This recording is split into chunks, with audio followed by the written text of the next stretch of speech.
Hi hello ನಮಸ್ಕಾರ ಎಲ್ಲರಿಗೂ. Welcome back to my ಚಾನೆಲ್ಗೆ ಎಲ್ಲರಿಗೂ ಸ್ವಾಗತ. ಇವತ್ತಿನ ಕ್ಲಾಸಲ್ಲಿ ಅಧ್ಯಾಯ 13 ಈ 9ನೇ ಕ್ಲಾಸಲ್ಲಿ ಭಾಗ 1ರಲ್ಲಿ ಬರ್ತಕ್ಕಂಥ ಪಾಠ ಆಗಿದೆ. ಭೂಗೋಳಶಾಸ್ತ್ರಕ್ಕೆ ಸಂಬಂಧಪಟ್ಟ ಪಾಠ ಆಗಿರುತ್ತೆ. ಕರ್ನಾಟಕದ ಭೂಸಂಪತ್ತು ಅನ್ನೋ ಪಾಠವನ್ನು ಇವತ್ತಿನ ಕ್ಲಾಸಲ್ಲಿ ನೋಡೋಣ. ಓಕೆ, ಕ್ಲಾಸ್ನ ಸ್ಟಾರ್ಟ್ ಮಾಡೋಣ. ಕರ್ನಾಟಕ ರಾಜ್ಯವು ಭೌಗೋಳಿಕವಾಗಿ ಉತ್ತಮ ಸ್ಥಾನದಲ್ಲಿದೆ. ಕರ್ನಾಟಕ ರಾಜ್ಯ ಭೌಗೋಳಿಕವಾಗಿ ಉತ್ತಮ ಸ್ಥಾನದಲ್ಲಿದೆ. ಯಾಕಂದರೆ ಈ ಕಡೆ ಕರ್ನಾಟಕದ ಈ ಕಡೆ ಸೈಡು ಕರಾವಳಿ ಪ್ರದೇಶನೂ ಬರುತ್ತೆ, ಮಲೆನಾಡು ಪ್ರದೇಶ ಕೂಡ ಬರುತ್ತೆ. ಸೊ ಹಾಗಾಗಿ ಉತ್ತಮ ಸ್ಥಾನದಲ್ಲಿದೆ. ಅದು ವೈವಿಧ್ಯ ಭೂಸ್ವರೂಪಗಳು, ಮಣ್ಣು, ವನಸ್ಪತಿ, ಖನಿಜಗಳು, ನದಿ ಮತ್ತು ಅಂತರ್ಜಲ ಸಂಪತ್ತು ಇತ್ಯಾದಿಗಳನ್ನು ಹೊಂದಿದೆ. ಕರ್ನಾಟಕದಲ್ಲಿ ಈ ಎಲ್ಲ ಸಂಪತ್ತುಗಳು ಇದ್ದಾವೆ. ಇಂತಹ ಪ್ರಮುಖವಾದ ನೈಸರ್ಗಿಕ ಸಂಪನ್ಮೂಲಗಳಲ್ಲಿ ಭೂಮಿ ಅತ್ಯಮೂಲ್ಯವಾಗಿದೆ. ಅಮೂಲ್ಯವಾದದ್ದು ಅಂದರೆ ಭೂಮಿಯನ್ನು ಈ ಎಲ್ಲ ಸಂಪನ್ಮೂಲಗಳಿಗಿಂತ ಅಮೂಲ್ಯವಾಗಿರ್ತಕ್ಕಂಥ ಸಂಪನ್ಮೂಲ ಆಗಿದೆ. ಅದರ ಸದುಪಯೋಗ ರಾಜ್ಯದ ಪ್ರಗತಿಗೆ ಸೂಚಕವಾಗಿದೆ. ನೋಡಿ, ಏನೇ ಮಾಡಬೇಕಂತಂದ್ರೂ ಭೂಮಿ ಇಂಪಾರ್ಟೆಂಟ್ ಬೇಕೇ ಬೇಕು, ಹೌದಾ? ಈ ಭೂಮಿನ ನಾವು ಯಾವ ರೀತಿಯಾಗಿ ಬಳಕೆ ಮಾಡ್ತೀವಿ ಅನ್ನೋದ್ರ ಮೇಲೆ ಡಿಪೆಂಡ್ ಆಗುತ್ತೆ ನಮ್ಮ ಪ್ರಗತಿಗೆ ಹಾಗೂ ನಮ್ಮ ಅವನತಿಗೆ. ಸೊ ಕರ್ನಾಟಕ ರಾಜ್ಯ ಈ ಭೂಮಿನ ಸದುಪಯೋಗ ಮಾಡಿಕೊಂಡ್ರೆ ಈ ನಮ್ಮ ರಾಜ್ಯದ ಪ್ರಗತಿಗೆ ಸೂಚಕವಾಗುತ್ತೆ. ನೋಡಿ, ಭೂಬಳಕೆ ಯಾವ ರೀತಿಯಾಗಿ ಭೂಬಳಕೆ ಆಗಿದೆ. ಭೂಮಿಯನ್ನು ವಿವಿಧ ಉದ್ದೇಶಗಳಿಗೆ ಬಳಸುವುದನ್ನು ಭೂಬಳಕೆ ಅಂತ ಕರೀತಾರೆ. ಇದರಲ್ಲಿ ಸಾಗುವಳಿ ಭೂಮಿ, ಅರಣ್ಯ ಪ್ರದೇಶ, ಬೀಳು ಭೂಮಿ, ಕೃಷಿಯೇತರ ವನಸ್ಪತಿ, ರಸ್ತೆ, ರೈಲು ಮಾರ್ಗ, ಅಣೆಕಟ್ಟು, ಕಾಲುವೆ ಮುಂತಾದವುಗಳ ನಿರ್ಮಾಣ ಮೊದಲಾದವು ಸೇರುವವು. ನೋಡಿ, ಭೂಮಿ ಅಂತಂದರೆ ಕೇವಲ ಉಳುಮೆ ಮಾಡೋದು, ಮನೆ ಕಟ್ಟೋದು ಅಷ್ಟೇ ಅಲ್ಲ. ಅರಣ್ಯಗಳಿಗೂ ಕೂಡ ನಾವು ಯೂಸ್ ಮಾಡಬೇಕು, ಸಾಗುವಳಿ ಭೂಮಿಗೂ ಕೂಡ ಯೂಸ್ ಮಾಡಬೇಕು, ಕೃಷಿಯೇತರ ವಸತಿಗಳಿಗಾಗಿ, ಆಮೇಲೆ ರಸ್ತೆ ಮಾಡೋದಕ್ಕೆ. ನೋಡಿ, ರೈತರು ಏನು ಬೆಳೆದಿರ್ತಾರಲ್ಲ ಅವುಗಳನ್ನು ಸುರಕ್ಷಿತವಾಗಿ ಪಟ್ಟಣಕ್ಕೆ ತಲುಪಿಸ್ಬೇಕಾದ್ರೆ ಅಲ್ಲಿ ರಸ್ತೆ ತುಂಬಾ ಇಂಪಾರ್ಟೆಂಟ್ ಆಗಿರುತ್ತೆ. ರಸ್ತೆ ಚೆನ್ನಾಗಿರಲಿಲ್ಲ ಅಂದರೆ ಟ್ರಾನ್ಸ್ಪೋರ್ಟ್ ಆಗೋದಿಲ್ಲ. ಸೊ ಆಗ ಏನಾಗುತ್ತೆ, ರೈತರಿಗೆ ಅದರಿಂದ ಹೊಡೆತ ಬೀಳೋದಕ್ಕೆ ಸ್ಟಾರ್ಟ್ ಆಗುತ್ತೆ. ಆಮೇಲೆ ರೈಲು ಮಾರ್ಗ, ಅಣೆಕಟ್ಟು, ಕಾಲುವೆ ಮುಂತಾದವುಗಳ ನಿರ್ಮಾಣ ಮಾಡಬೇಕಾಗಿರುತ್ತೆ. ಭೂಮಿಯ ಸಮರ್ಪಕ ಮತ್ತು ಸೂಕ್ತ ಬಳಕೆ ಆರ್ಥಿಕ ಅಭಿವೃದ್ಧಿಯ ತಳಹದಿ ಇದ್ದಂತೆ. ಭೂಮಿಯನ್ನು ಸಮರ್ಪಕವಾಗಿ ಮತ್ತು ಸೂಕ್ತ ರೀತಿಯಲ್ಲಿ ನಾವು ಬಳಕೆ ಮಾಡಿಕೊಂಡ್ರೆ ರಾಜ್ಯಕ್ಕೆ ಇದು ಪ್ರಗತಿಗೆ ತಳಹದಿ ಆಗುತ್ತೆ, ಅಂದರೆ ಬುನಾದಿ ಆಗುತ್ತೆ. ಕರ್ನಾಟಕ ರಾಜ್ಯವು ಒಟ್ಟು 19.5 ಲಕ್ಷ ಹೆಕ್ಟರ್ ಭೌಗೋಳಿಕ ಪ್ರದೇಶವನ್ನು ಹೊಂದಿದ್ದು ಅದು ಈ ಕೆಳಕಂಡ ಪ್ರಮುಖ ಉದ್ದೇಶಗಳಿಗೆ ಬಳಕೆಯಾಗುತ್ತದೆ. ನೋಡಿ, ಕರ್ನಾಟಕದಲ್ಲಿ ಒಟ್ಟು ಎಷ್ಟು ಭೂಮಿ ಇದೆ ಅನ್ನೋದು ನೋಡ್ಕೊಂಡ್ಬೇಡಿ. 19.5 ಲಕ್ಷ ಹೆಕ್ಟರ್ ಭೌಗೋಳಿಕ ಪ್ರದೇಶವನ್ನು ಹೊಂದಿದೆ. ಓಕೆ, ನೆಕ್ಸ್ಟ್ ನೋಡೋಣ.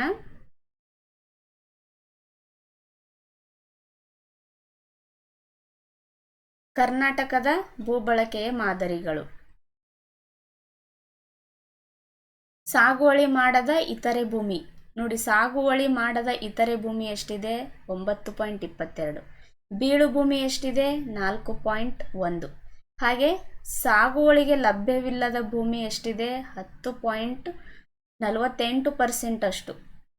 ಹಾಗೆ ಅರಣ್ಯ ಪ್ರದೇಶ ಎಷ್ಟಿದೆ? 16.1%. ನೋಡಿ, ಅತಿ ಹೆಚ್ಚು ಭೂಮಿ ಬಳಕೆ ಆಗ್ತಾ ಇರೋದು ಸಾಗುವಳಿಗೆ 60.1%. ನೋಡಿ, ಇದೇನೈತಲ್ಲ, ಇದು ಭೂಬಳಕೆ ಒಂದು ಮ್ಯಾಪ್ ಕೊಟ್ಟಿದ್ದಾರಲ್ಲ, ತುಂಬಾ ಇಂಪಾರ್ಟೆಂಟ್ ನೋಡಿ. ಇದ್ರ ಪ್ರಕಾರ ಕೇಳ್ತಾ ಇರ್ತಾರೆ ಎಕ್ಸಾಮಲ್ಲಿ. ಅಂದರೆ ಸಾಗುವಳಿ ಮಾಡದ ಇತರೆ ಭೂಮಿ, ಇದು ಡೇಟಾ ಏನಿದೆಯಲ್ಲ ಪರ್ಸೆಂಟೇಜು, ಇದು ಉಲ್ಟಾ ಪಲ್ಟಾ ಕೊಟ್ಬಿಡ್ತಾರೆ. ಬೀಳು ಭೂಮಿ ಅತಿ ಕಡಿಮೆ ಇದೆ. ನೋಡಿ, ಅತಿ ಕಡಿಮೆ ಬೀಳು ಭೂಮಿ ಇದೆ. ಅತಿ ಹೆಚ್ಚು ಭೂಮಿನ ಯೂಸ್ ಮಾಡ್ಕೊತಾ ಇರೋದು ಅಂತಂದರೆ ಸಾಗುವಳಿ ಭೂಮಿಗೆ. ಅರಣ್ಯ ಪ್ರದೇಶಕ್ಕೆ ಅಂದರೆ 16.1 ಇದೆ. ಸಾಗುವಳಿಗೆ ಲಭ್ಯವಿಲ್ಲದ ಭೂಮಿ ಅಂತಂದರೆ 10.48% ಅಷ್ಟಿದೆ. ಹಾಗೆ ಸಾಗುವಳಿ ಮಾಡದ ಇತರ ಭೂಮಿ ಅಂತಂದರೆ 9.22. ನೋಡಿ, ಸಾಗುವಳಿ ಮಾಡದ ಇತರೆ ಭೂಮಿ ಹಾಗೆ ಸಾಗುವಳಿಗೆ ಲಭ್ಯವಿಲ್ಲದ ಲಭ್ಯವಿಲ್ಲದ ಭೂಮಿ ಅಂದರೆ ಸಾಗುವಳಿ ಮಾಡಬೇಕಂತಾರೆ, ಬಟ್ ಅದು ಅಷ್ಟೊಂದು ಸೂಕ್ತವಾಗಿರೋದಿಲ್ಲ ಈ ಭೂಮಿ. ಓಕೆ, ಇದು 10.48% ಅಷ್ಟಿದೆ. ಸಾಗುವಳಿ ಮಾಡದ ಇತರೆ ಭೂಮಿ ಅಂತಂದರೆ ಅದು ಸಾಗುವಳಿ ಮಾಡಿದರೆ ಚೆನ್ನಾಗಿ ಬೆಳೆಯುತ್ತೆ, ಬಟ್ ಅದಕ್ಕೆ ಸಾಗುವಳಿ ಮಾಡೋದಕ್ಕೆ ಯೂಸ್ ಮಾಡೋದಿಲ್ಲ, ಬೇರೆ ಬೇರೆ ರೀತಿಯಲ್ಲಿ ಆ ಭೂಮಿನ ಯೂಸ್ ಮಾಡ್ಕೊತಾ ಇರ್ತಾರೆ. ಸೊ ಹೀಗೆ ಏನೋ ಡಿಫ್ರೆನ್ಸ್. ಓಕೆ, ನೆಕ್ಸ್ಟು ಸಾಗುವಳಿ ಭೂಮಿ. ಒಟ್ಟು ಸಾಗುವಳಿಗೆ ಬಳಕೆಯಾದ ಭೂಮಿ ರಾಜ್ಯದ ಎಲ್ಲ ಭಾಗಗಳಲ್ಲಿ ಒಂದೇ ರೀತಿಯಾಗಿಲ್ಲ. ಅಂದರೆ ಸಾಗುವಳಿಗೆ ಏನು ಲಭ್ಯ ಇರುತ್ತಲ್ಲ ಭೂಮಿ, ಅದೇನೋ ಕರ್ನಾಟಕ ತುಂಬ ಒಂದೇ ರೀತಿಯಾಗಿ ಇರೋದಿಲ್ಲ. ಕಲಬುರಗಿ ಜಿಲ್ಲೆಯು ರಾಜ್ಯದಲ್ಲೇ ಅತಿ ಹೆಚ್ಚು ಸಾಗುವಳಿ ಭೂಮಿಯನ್ನು ಹೊಂದಿದೆ. ನೋಡಿ, ಇದು ಇಂಪಾರ್ಟೆಂಟ್ ನೋಡಿ. ಕರ್ನಾಟಕ ರಾಜ್ಯದಲ್ಲೇ ಅತಿ ಹೆಚ್ಚು ಸಾಗುವಳಿ ಭೂಮಿ ಹೊಂದಿರತಕ್ಕಂಥ ಜಿಲ್ಲೆ ಯಾವುದು ಅಂತಂದರೆ ಅದು ಕಲಬುರಗಿ. ನಂತರದ ಸ್ಥಾನದಲ್ಲಿ ಬೆಳಗಾವಿ ಬರುತ್ತೆ, ಥರ್ಡ್ ವಿಜಯಪುರ ಬರುತ್ತೆ, ಫೋರ್ತ್ ತುಮಕೂರು ಬರುತ್ತೆ, ಫಿಫ್ತ್ ರಾಯಚೂರು, ಸಿಕ್ಸ್ತ್ ಬಾಗಲಕೋಟೆ, ಆಮೇಲೆ ಬಳ್ಳಾರಿ, ನೆಕ್ಸ್ಟ್ ಚಿತ್ರದುರ್ಗ, ಆಮೇಲೆ ಮೈಸೂರು. ಈ ಜಿಲ್ಲೆಗಳಲ್ಲಿ ಅತಿ ಹೆಚ್ಚಾಗಿ ಸಾಗುವಳಿಗೆ ಲಭ್ಯವಾಗಿರ್ತಕ್ಕಂಥ ಅಂದರೆ ಸಾಗುವಳಿ ಮಾಡ್ತಕ್ಕಂಥ ಭೂಮಿಗಳು ಇಲ್ಲಿ ಕಂಡುಬರುತ್ತೆ. ನೋಡಿ, ನಿವ್ವಳ ಸಾಗುವಳಿ ಭೂಮಿ. ಓಕೆ, ತೀವ್ರ ನಗರೀಕರಣದಿಂದ ಬೆಂಗಳೂರು ನಗರ ಜಿಲ್ಲೆ ಕನಿಷ್ಠ ಸಾಗುವಳಿ ಭೂಮಿಯನ್ನು ಹೊಂದಿದೆ. ಯಾಕಂದರೆ ಬೆಂಗಳೂರು ನಗರ ಜಿಲ್ಲೆ ಏನಿದೆ ಅಲ್ಲಿ ಅತಿ ಹೆಚ್ಚಾಗಿ ನಗರೀಕರಣ ಹೊಂದ್ತಾ ಇದೆ, ಅಂದರೆ ಡೆವಲಪ್ಮೆಂಟ್ ಆಗ್ತಾ ಇದೆ ಆ ಜಿಲ್ಲೆ. ಆದ್ದರಿಂದ ಅಲ್ಲೇನು ಕನಿಷ್ಠ ಸಾಗುವಳಿ ಭೂಮಿಯನ್ನು ಹೊಂದಿದೆ. ಉತ್ತರ ಕನ್ನಡ, ದಕ್ಷಿಣ ಕನ್ನಡ, ಉಡುಪಿ ಮತ್ತು ಕೊಡಗು ಜಿಲ್ಲೆಗಳಲ್ಲಿ ಸಾಗುವಳಿ ಭೂಮಿ ಕಡಿಮೆ ಪ್ರಮಾಣದಲ್ಲಿದೆ. ಯಾಕಂದರೆ ಅಲ್ಲಿ ಹಿಲ್ ಸ್ಟೇಷನ್ ಇರ್ತಾವಲ್ಲ ಜಾಸ್ತಿ, ಕರಾವಳಿ ಪ್ರದೇಶ ಅಂತಂದಮೇಲೆ ಕರಾವಳಿ ಭಾಗದಲ್ಲಿ ಅಂದರೆ ಸಮುದ್ರ ದಡದಲ್ಲಿ ಆಗಿರಬಹುದು ಅಥವಾ ಮಲೆನಾಡು ಪ್ರದೇಶ ಅಂದರೆ ಅತಿ ಹೆಚ್ಚು ಅರಣ್ಯ ಪ್ರದೇಶವನ್ನು ಹೊಂದಿರುತ್ತೆ. ಅಂತಹ ಪ್ರದೇಶಗಳಲ್ಲಿ ಏನಾಗಿರುತ್ತೆ, ಈ ಸಾಗುವಳಿ ಭೂಮಿ ಕಡಿಮೆ ಪ್ರಮಾಣದಲ್ಲಿ ಲಭ್ಯವಿರುತ್ತೆ. ಓಕೆ, ನೆಕ್ಸ್ಟು ಅರಣ್ಯ ಪ್ರದೇಶ. ಉತ್ತರ ಕನ್ನಡ ಜಿಲ್ಲೆಯು ಹೆಚ್ಚು ಅರಣ್ಯ ಪ್ರದೇಶವನ್ನು ಹೊಂದಿದೆ. ಉತ್ತರ ಕನ್ನಡ ಜಿಲ್ಲೆಯಲ್ಲಿ ನಿವ್ವಳ ಸಾಗುವಳಿ ಭೂಮಿ ಅತ್ಯಂತ ಕಡಿಮೆ ಇದ್ದರೆ ಉತ್ತರ ಕನ್ನಡ ಜಿಲ್ಲೆಯಲ್ಲಿ ಅತಿ ಹೆಚ್ಚು ಅರಣ್ಯ ಪ್ರದೇಶ ಇದೆ. ನೋಡಿ, ಇಲ್ಲೇ ಕಂಪ್ಯಾರಿಸನ್ ಮಾಡ್ಕೊಂಡ್ಬಿಡಿ. ಯಾಕಂದರೆ ಅತಿ ಹೆಚ್ಚು ಅರಣ್ಯ ಪ್ರದೇಶ ಇರೋದ್ರಿಂದ ಅಲ್ಲಿ ಸಾಗುವಳಿಗೆ ಸ್ವಲ್ಪ ಕಮ್ಮಿ ಭೂಮಿ ಸಿಗುತ್ತೆ. ಶಿವಮೊಗ್ಗ, ಚಾಮರಾಜನಗರ, ಚಿಕ್ಕಮಗಳೂರು, ಕೊಡಗು, ಬೆಳಗಾವಿ, ದಕ್ಷಿಣ ಕನ್ನಡ, ಉಡುಪಿ, ಬಳ್ಳಾರಿ ಜಿಲ್ಲೆಗಳಲ್ಲಿಯೂ ಕೂಡ ಅರಣ್ಯ ಪ್ರದೇಶ ಹೆಚ್ಚಾಗಿ ಕಂಡುಬರುತ್ತೆ. ಅಂದರೆ ಅತಿ ಹೆಚ್ಚಾಗಿ ಕಂಡುಬರೋದು ಉತ್ತರ ಕನ್ನಡ ಜಿಲ್ಲೆ. ಅದಕ್ಕೆ ಕಂಪೇರ್ ಮಾಡಿದ್ರೆ 1 by 1 ಸೆಕೆಂಡ್ ಥರ್ಡ್ ಪ್ಲೇಸಲ್ಲಿ ಈ ಥರ ಬರ್ತವೆ. ಫಸ್ಟ್ ಉತ್ತರ ಕನ್ನಡ ಜಿಲ್ಲೆ ಆದರೆ ಸೆಕೆಂಡ್ ಶಿವಮೊಗ್ಗ ಬರುತ್ತೆ, ಥರ್ಡ್ ಚಾಮರಾಜನಗರ, ನೆಕ್ಸ್ಟ್ ಚಿಕ್ಕಮಗಳೂರು, ಕೊಡಗು, ಬೆಳಗಾವಿ, ದಕ್ಷಿಣ ಕನ್ನಡ, ಉಡುಪಿ, ಬಳ್ಳಾರಿ ಈ ಜಿಲ್ಲೆಗಳಲ್ಲಿ ಕೂಡ ಅರಣ್ಯ ಪ್ರದೇಶ ಹೆಚ್ಚಾಗಿರೋದು ಕಂಡುಬರುತ್ತೆ. ವಿಜಯಪುರ ಜಿಲ್ಲೆಯು ಅತಿ ಕನಿಷ್ಠ ಅರಣ್ಯ ಪ್ರದೇಶವನ್ನು ಹೊಂದಿದೆ. ವಿಜಯಪುರದಲ್ಲಿ ಅತಿ ಕಡಿಮೆ ಅರಣ್ಯ ಪ್ರದೇಶ ಇರುತ್ತೆ. ಬೆಂಗಳೂರು ನಗರ, ಬೆಂಗಳೂರು ಗ್ರಾಮಾಂತರ, ರಾಯಚೂರು, ಬೀದರ್ ಮತ್ತು ಗದಗ ಜಿಲ್ಲೆಗಳಲ್ಲಿ ಕಡಿಮೆ ಅರಣ್ಯ ಪ್ರದೇಶ ಇರೋದು ಕಂಡುಬರುತ್ತೆ. ಓಕೆ, ನೆಕ್ಸ್ಟ್ ಸಾಗುವಳಿಗೆ ಲಭ್ಯವಿಲ್ಲದ ಭೂಮಿ. ಇದು ವ್ಯವಸಾಯಕ್ಕೆ ಬದಲು ಇನ್ನಿತರ ಹಲವು ಉದ್ದೇಶಗಳಿಗೆ ಬಳಕೆಯಾಗುವುದನ್ನು ಒಳಗೊಂಡಿದೆ. ವ್ಯವಸಾಯಕ್ಕೆ ಲಭ್ಯವಿಲ್ಲದ ಭೂಮಿ ಇದೇನು, ವ್ಯವಸಾಯಕ್ಕೆ ಬದಲು ಬೇರೆ ಉದ್ದೇಶಗಳಿಗೆ ಇದನ್ನು ಬಳಸ್ಕೋಬಹುದು. ರೈಲು ಮಾರ್ಗ ಆಗಿರ್ಬೋದು, ರಸ್ತೆ, ವಸತಿ, ಕೈಗಾರಿಕೆ, ನೀರಾವರಿ ಯೋಜನೆಗಳು ಇವುಗಳಲ್ಲಿ ಮುಖ್ಯವಾದವುಗಳಾಗಿವೆ. ಅಂದರೆ ಸಾಗುವಳಿ, ಈಗ ನಾವು ಅಲ್ಲಿ ಹೋಗಿ ಬಿತ್ತನೆ ಮಾಡ್ತೀವಿ, ಅದು ಎಲ್ಲ ಏನೇನು ಅಂದರೆ ಆ ಭೂಮಿನಲ್ಲಿ ಏನಾದರೂ ಗಿಡ ಮರಗಳು ಬೆಳೆದಿದ್ರೆ ಅಥವಾ ಜಾಲಿಕಂಟಿಗಳು ಬೆಳೆದಿದ್ರೆ ಅವನ್ನೆಲ್ಲ ತೆಗೆದುಬಿಟ್ಟು ನಾವು ಸಾಗುವಳಿ ಮಾಡ್ತೀವಿ ಅಂತಂದ್ರೂ ಅದೇನು ಸಾಗುವಳಿಗೆ ಸೂಕ್ತವಾಗಿರೋದಿಲ್ಲ ಆ ಭೂಮಿ. ಸೊ ಆದ್ದರಿಂದ ಅಂತಹ ಭೂಮಿಗಳನ್ನು ರೈಲು ಮಾರ್ಗ ಆಗಿರ್ಬೋದು, ರಸ್ತೆ ನಿರ್ಮಾಣ, ವಸತಿ, ಕೈಗಾರಿಕೆ, ನೀರಾವರಿ ಇಂಥ ಯೋಜನೆಗಳಿಗೆ ಯೂಸ್ ಮಾಡಿಕೊಳ್ಳಬಹುದು ಅಂತ ಕೊಟ್ಟಿದ್ದಾರೆ. ಇತ್ತೀಚೆಗೆ ಅಭಿವೃದ್ಧಿಗಾಗಿ ಇಂತಹ ಭೂಬಳಕೆ ಹೆಚ್ಚಾಗುತ್ತಿದೆ. ಬೆಂಗಳೂರು ನಗರ ಜಿಲ್ಲೆಯು ಸಾಗುವಳಿಗೆ ಲಭ್ಯವಿಲ್ಲದ ಭೂಮಿಯನ್ನು ಹೆಚ್ಚಾಗಿ ಹೊಂದಿದೆ. ಸಾಗುವಳಿಗೆ ಲಭ್ಯವಿಲ್ಲದ ಭೂಮಿ ಹೆಚ್ಚಾಗಿ ಹೊಂದಿರೋದು ಯಾವುದು? ಬೆಂಗಳೂರು ನಗರ ಜಿಲ್ಲೆ. ಓಕೆ, ಶಿವಮೊಗ್ಗ, ತುಮಕೂರು, ಬೆಳಗಾವಿ, ಬಳ್ಳಾರಿ, ಮೈಸೂರು, ದಕ್ಷಿಣ ಕನ್ನಡ ಜಿಲ್ಲೆಗಳು ಸಹ ಸಾಗುವಳಿಗೆ ಲಭ್ಯವಿಲ್ಲದ ಭೂಮಿಯನ್ನು ಹೆಚ್ಚಾಗಿ ಹೊಂದಿದ್ದಾವೆ. ಅತಿ ಹೆಚ್ಚು ಬೆಂಗಳೂರು ನಗರ ಜಿಲ್ಲೆ ಅನ್ನೋದು ನೆನಪಲ್ಲಿರಲಿ. ಆದರೆ ಬೀದರ್ ಜಿಲ್ಲೆಯಲ್ಲಿ ಅತಿ ಕಡಿಮೆ ಇದ್ದು ಉಳಿದ ಜಿಲ್ಲೆಗಳಲ್ಲಿ ಸಾಧಾರಣ ಪ್ರಮಾಣದಲ್ಲಿದೆ. ಅತಿ ಹೆಚ್ಚಿರೋದು ಬೆಂಗಳೂರು ನಗರ ಜಿಲ್ಲೆ, ಅದೇ ಬೀದರ್ ಜಿಲ್ಲೆಯಲ್ಲಿ ಅತಿ ಕಡಿಮೆ ಇರೋದು ಕಂಡುಬರುತ್ತೆ. ಓಕೆ, ನೆಕ್ಸ್ಟು ಸಾಗುವಳಿ ಮಾಡದ ಇತರೆ ಭೂಮಿ. ಇದರಲ್ಲಿ ಕಾಯಂ ಗೋಮಾಳ ವೃಕ್ಷ ಮತ್ತು ತೋಪುಗಳು ಸೇರುತ್ತವೆ. ಸಾಗುವಳಿ ಮಾಡದ ಇತರೆ ಭೂಮಿನಲ್ಲಿ ಏನೇನು ಸೇರ್ತವೆ? ಕಾಯಂ ಆಗಿ ಗೋಮಾಳ ಆಗಿರುತ್ತೆ, ವೃಕ್ಷಗಳು ಬೆಳೆದಿರ್ತವೆ, ತೋಪುಗಳು ಬೆಳೆದಿರ್ತವೆ, ಇವುಗಳಿಗೆ ಸೇರ್ತವೆ. ಶಿವಮೊಗ್ಗ, ತುಮಕೂರು, ಕೋಲಾರ, ಚಿಕ್ಕಮಗಳೂರು, ಚಿತ್ರದುರ್ಗ ಜಿಲ್ಲೆಗಳಲ್ಲಿ ಅತಿ ಹೆಚ್ಚಿರೋದು ಕಂಡುಬರುತ್ತೆ. ಆಮೇಲೆ ಅತಿ ಕಡಿಮೆ ಗದಗ, ಬಾಗಲಕೋಟೆ, ಧಾರವಾಡ ಜಿಲ್ಲೆಗಳಲ್ಲಿ ಕನಿಷ್ಠ ಪ್ರಮಾಣದಲ್ಲಿರೋದು ಕಂಡುಬರುತ್ತೆ. ಇಂತಹ ಭೂಮಿಯನ್ನು ಸುಧಾರಿಸಿ ಕೃಷಿಗಾಗಿ ಬಳಕೆಯನ್ನು ಮಾಡಬಹುದು. ನೋಡಿ, ಸಾಗುವಳಿಗೆ ಲಭ್ಯವಿಲ್ಲದ ಭೂಮಿಯನ್ನು ಕೃಷಿಗೆ ಯೂಸ್ ಮಾಡೋಕ್ಕಾಗೋದಿಲ್ಲ. ಆಮೇಲೆ ಸಾಗುವಳಿ ಮಾಡದ ಇತರೆ ಭೂಮಿ ಅಂತಂದರೆ ಇದನ್ನು ಸುಧಾರಿಸಿ, ಇದನ್ನು ಸರಿಪಡಿಸಿ ಕೃಷಿಗಾಗಿ ಬಳಕೆಯನ್ನು ಮಾಡಬಹುದು. ಓಕೆ, ನೆಕ್ಸ್ಟ್ ನೋಡೋಣ. ಬೀಳು ಭೂಮಿ 2 ಅಥವಾ 3 ವರ್ಷಗಳಿಗಿಂತ ಹೆಚ್ಚು ಅವಧಿಯವರೆಗೆ ನಿರಂತರವಾಗಿ ಸಾಗುವಳಿಯಾಗದ ಭೂಮಿಯನ್ನು ಬೀಳು ಭೂಮಿ ಅಂತ ಕರೀತಾರೆ. ನೋಡಿ, ಎಷ್ಟು? 2 ಅಥವಾ 3 ವರ್ಷಗಳಿಗಿಂತ ಹೆಚ್ಚು ಅವಧಿವರೆಗೆ ನಿರಂತರವಾಗಿ ಸಾಗುವಳಿಯಾಗದೇನೆ ಬೀಳಾಗಿರುತ್ತಲ್ಲ ಅಂಥ ಭೂಮಿಯನ್ನು ಬೀಳು ಭೂಮಿ ಅಂತ ಕರೀತಾರೆ. ಇದು ಎಷ್ಟು ವರ್ಷ ಅನ್ನೋದು ನೆನಪಲ್ಲಿರಲಿ, 2 ಅಥವಾ 3 ವರ್ಷ. ಕಲಬುರಗಿ ಜಿಲ್ಲೆ ನೋಡಿ, 2 ಅಥವಾ 3 ವರ್ಷ ಅಂದರೆ 2-3 ವರ್ಷ ಮಾತ್ರನೇ ಇರಬೇಕು, ಆಮೇಲೆ ಅದನ್ನು ಸಾಗುವಳಿ ಮಾಡಿರ್ಬೋದು ಅಂತಲ್ಲ. 2 ಅಥವಾ 3 ವರ್ಷಕ್ಕಿಂತ ಹೆಚ್ಚು ವರ್ಷಗಳವರೆಗೆ ನಿರಂತರವಾಗಿ ಸಾಗುವಳಿ ಮಾಡಲಾರ್ದೇನೆ ಬೀಳಾಗಿ ಬಿಟ್ಟಿರ್ತಾರಲ್ಲ ಭೂಮಿನ, ಅವನ್ನ ಬೀಳು ಭೂಮಿ ಅಂತ ಕರೀತಾರೆ. ಕಲಬುರಗಿ ಜಿಲ್ಲೆ ಅಧಿಕ ಬೀಳು ಭೂಮಿಯನ್ನು ಹೊಂದಿದೆ. ನೋಡಿ, ಕಲಬುರಗಿ ಜಿಲ್ಲೆಯನ್ನು ಅಧಿಕ ಬೀಳು ಭೂಮಿಯನ್ನು ಹೊಂದಿದೆ. ಹಾಗೆ ನಿವ್ವಳ ಸಾಗುವಳಿ ಭೂಮಿನೂ ಕೂಡ ಅತಿ ಹೆಚ್ಚಾಗಿ ಕಲಬುರಗಿ ಜಿಲ್ಲೆಯಲ್ಲೇ ಕಂಡುಬರುತ್ತೆ. ರಾಯಚೂರು, ಬೆಳಗಾವಿ, ವಿಜಯಪುರ, ಕೊಪ್ಪಳ, ತುಮಕೂರು ಜಿಲ್ಲೆಗಳು ನಂತರದ ಸ್ಥಾನದಲ್ಲಿದ್ದಾವೆ. ದಕ್ಷಿಣ ಕನ್ನಡ, ಚಿಕ್ಕಮಗಳೂರು, ಕೊಡಗು, ಮೈಸೂರು, ಉತ್ತರ ಕನ್ನಡ, ಉಡುಪಿ ಜಿಲ್ಲೆಗಳಲ್ಲಿ ಬೀಳು ಭೂಮಿ ಕಡಿಮೆ ಇದ್ದರೂ ಇಲ್ಲಿಯೂ ಅದರ ವಿಸ್ತಾರ ಹೆಚ್ಚಾಗುತ್ತಿದೆ. ಅಂದರೆ ಅಲ್ಲಿ ಕೂಡ ಈ ಮುಂಚೆ ಬೀಳು ಭೂಮಿ ಕಡಿಮೆ ಇತ್ತು.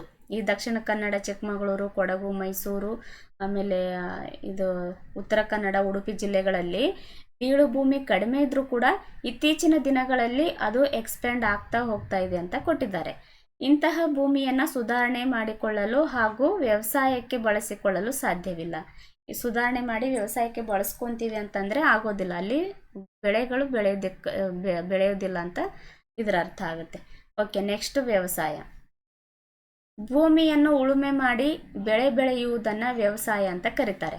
ಅಲ್ಲದೆ ಪಶುಪಾಲನೆ, ಕೋಳಿ ಸಾಕಣೆ, ಜೇನು ಸಾಕಣೆ, ಮೀನುಗಾರಿಕೆ ಹಾಗೂ ರೇಷ್ಮೆ ಕೃಷಿಯು ಕೂಡ ವ್ಯವಸಾಯಕ್ಕೆ ಸೇರಿದೆ.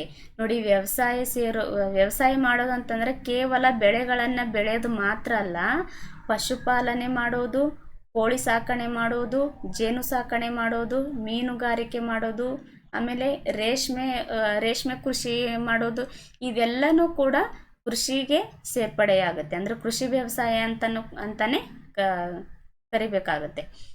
ಕರ್ನಾಟಕದ 61.33% ಅಷ್ಟು ಭಾಗದಷ್ಟು ಜನರು ಗ್ರಾಮೀಣ ಪ್ರದೇಶಗಳಲ್ಲಿ ವಾಸವಾಗಿರೋದ್ರಿಂದ ಅವರು ವ್ಯವಸಾಯವನ್ನೇ ತಮ್ಮ ಜೀವನೋಪಾಯಕ್ಕೆ ಅವಲಂಬಿಸಿದ್ದಾರೆ.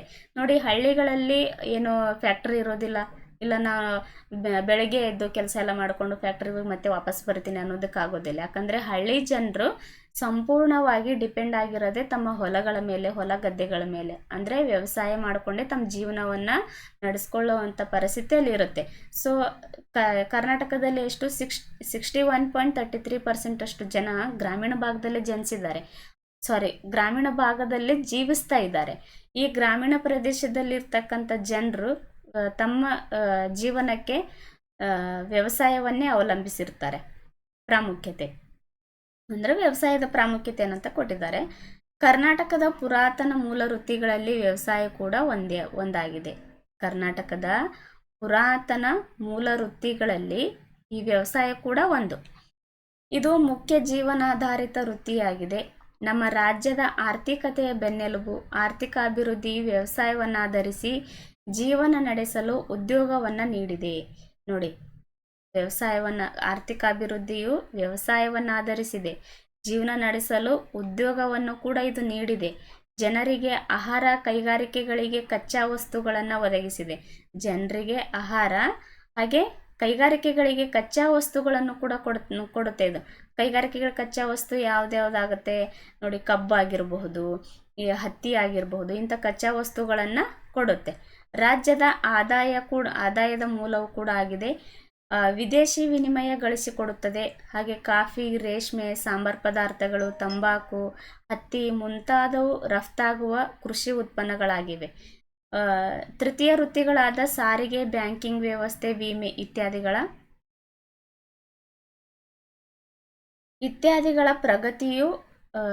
ಪ್ರಗತಿಗೂ ಕೂಡ ಇದು ಪೂರಕವಾಗುತ್ತದೆ.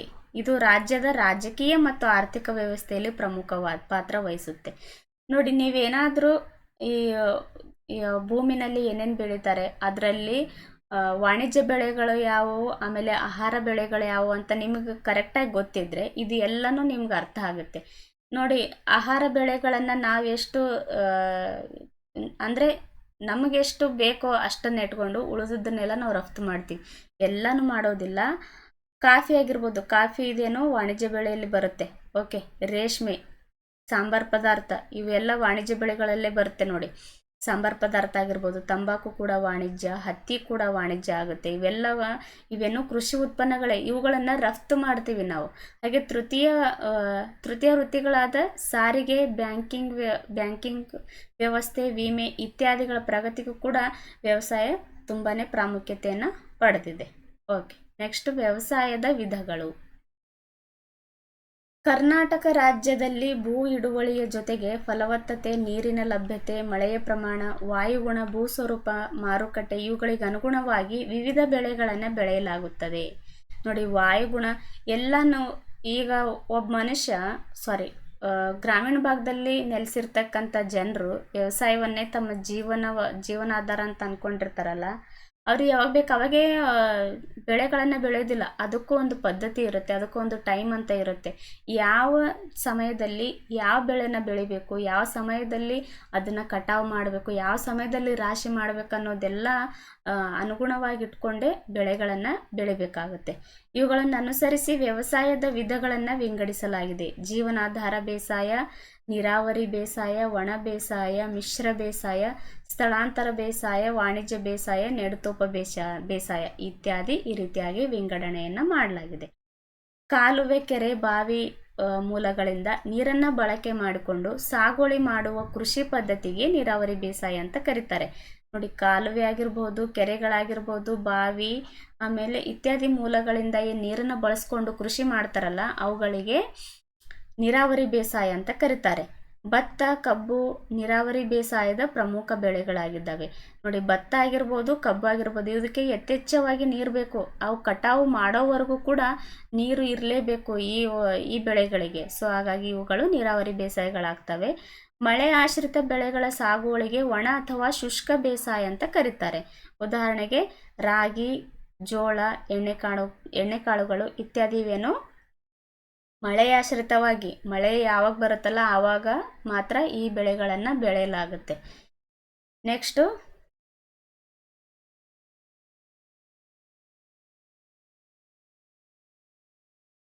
ವಿಶಾಲವಾದ ಸಾಗುವಳಿ ಭೂಮಿಯಲ್ಲಿ ಹಣ ಗಳಿಕೆಗಾಗಿ ಕೆಲವೇ ಬಹುವಾರ್ಷಿಕ ಬೆಳೆಗಳನ್ನು ಸಾಗುವಳಿ ಮಾಡುವುದೇ ನೆಡುತೋಪು ಬೇಸಾಯ ಅಥವಾ ಪ್ಲಾಂಟೇಶನ್.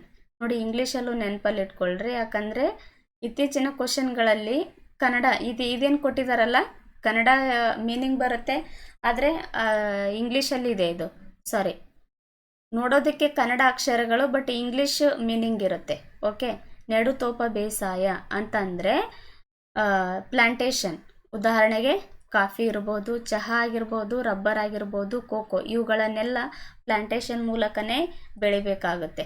ಸ್ವದೇಶಿ ಉಪಯೋಗಕ್ಕಲ್ಲದೆ ವಿದೇಶಿ ಮಾರುಕಟ್ಟೆಯನ್ನು ಗಮನದಲ್ಲಿಟ್ಕೊಂಡು ಮಾಡುವ ಬೆಳೆಗಳ ಸಾಗುವಳಿಯೇ ವಾಣಿಜ್ಯ ಬೇಸಾಯ. ವಾಣಿಜ್ಯ ಬೇಸಾಯ ಯಾವುದಕ್ಕಾಗಿ ಅಂದರೆ ವಾಣಿಜ್ಯ ಬೇಸಾಯ ಅಂದರೆ ಏನು ಅಂತ ಕೇಳಿದ್ರೆ ಸ್ವದೇಶಿ ಉಪಯೋಗಕ್ಕಷ್ಟೇ ಅಲ್ಲದೆ ವಿದೇಶಗಳಿಗೆ ರಫ್ತು ಮಾಡೋದನ್ನು ಗಮನದಲ್ಲಿಟ್ಕೊಂಡು ಏನು ಬೆಳೆಗಳನ್ನು ಬೆಳೀತಾರಲ್ಲ ಅಂತಹ ಬೆಳೆಗಳನ್ನು ವಾಣಿಜ್ಯ ಬೇಸಾಯ ಅಂತ ಕರೀತಾರೆ. ಉದಾಹರಣೆಗೆ ತಂಬಾಕು, ಹತ್ತಿ, ಸೆಣಬು ಇತ್ಯಾದಿ. ಮಾರಾಟಕ್ಕಲ್ಲದೆ ರೈತರ ಜೀವನೋಪಾಯಕ್ಕಾಗಿ ಬೆಳೆ ಬೆಳೆಯುವ ಕೃಷಿ ಪದ್ಧತಿಗೆ ಜೀವನಾಧಾರ ಬೇಸಾಯ ಅಂತ ಕರೀತಾರೆ. ರೈತರು ತಮ್ಮ ಜೀವನಕ್ಕೋಸ್ಕರ ಬೆಳೆದನ್ನು ಮಾತ್ರ ಅಲ್ಲ, ಅದನ್ನು ಮಾರಾಟಕ್ಕೂ ಕೂಡ ಬಳಸಬಹುದು. ಅಂತಹ ಬೆಳೆಗಳನ್ನು, ಅಂಥ ಕೃಷಿ ಪದ್ಧತಿಯನ್ನು ಜೀವನಾಧಾರ ಬೇಸಾಯ ಅಂತ ಕರೀತಾರೆ.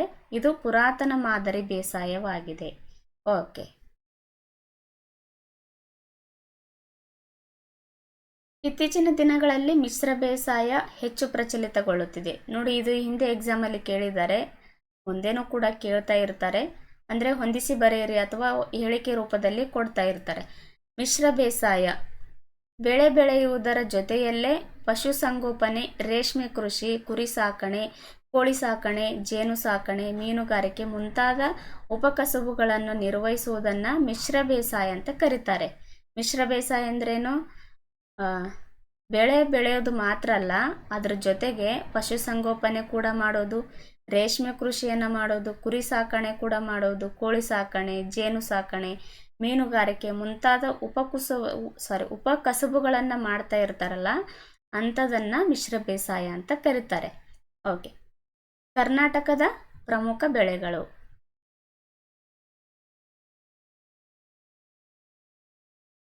ಈ ಮೊದಲಿಗೆ ವಿವರಿಸಿದಂತೆ ವ್ಯವಸಾಯದ ವಿವಿಧ ಪದ್ಧತಿಗಳಂತೆ ಕರ್ನಾಟಕದ ಬೆಳೆ ಪ್ರಕಾರಗಳಲ್ಲಿ ವೈವಿಧ್ಯತೆ ಇದೆ. ಇದಕ್ಕೆ ವಿವಿಧ ಭೂಸ್ವರೂಪಗಳು, ವಾಯುಗುಣದ ಪರಿಸ್ಥಿತಿ, ಮಣ್ಣಿನ ಪ್ರಕಾರ, ನೀರಾವರಿ ಪೂರೈಕೆ, ಕೃಷಿಕರ ಸಂಪ್ರದಾಯ ಮತ್ತು ಮನೋಭಾವನೆ, ಕೃಷಿ ಉತ್ಪನ್ನಗಳಿಗಿರುವ ಮಾರುಕಟ್ಟೆ ಮೊದಲಾದವುಗಳು ಕಾರಣವಾಗುತ್ತೆ.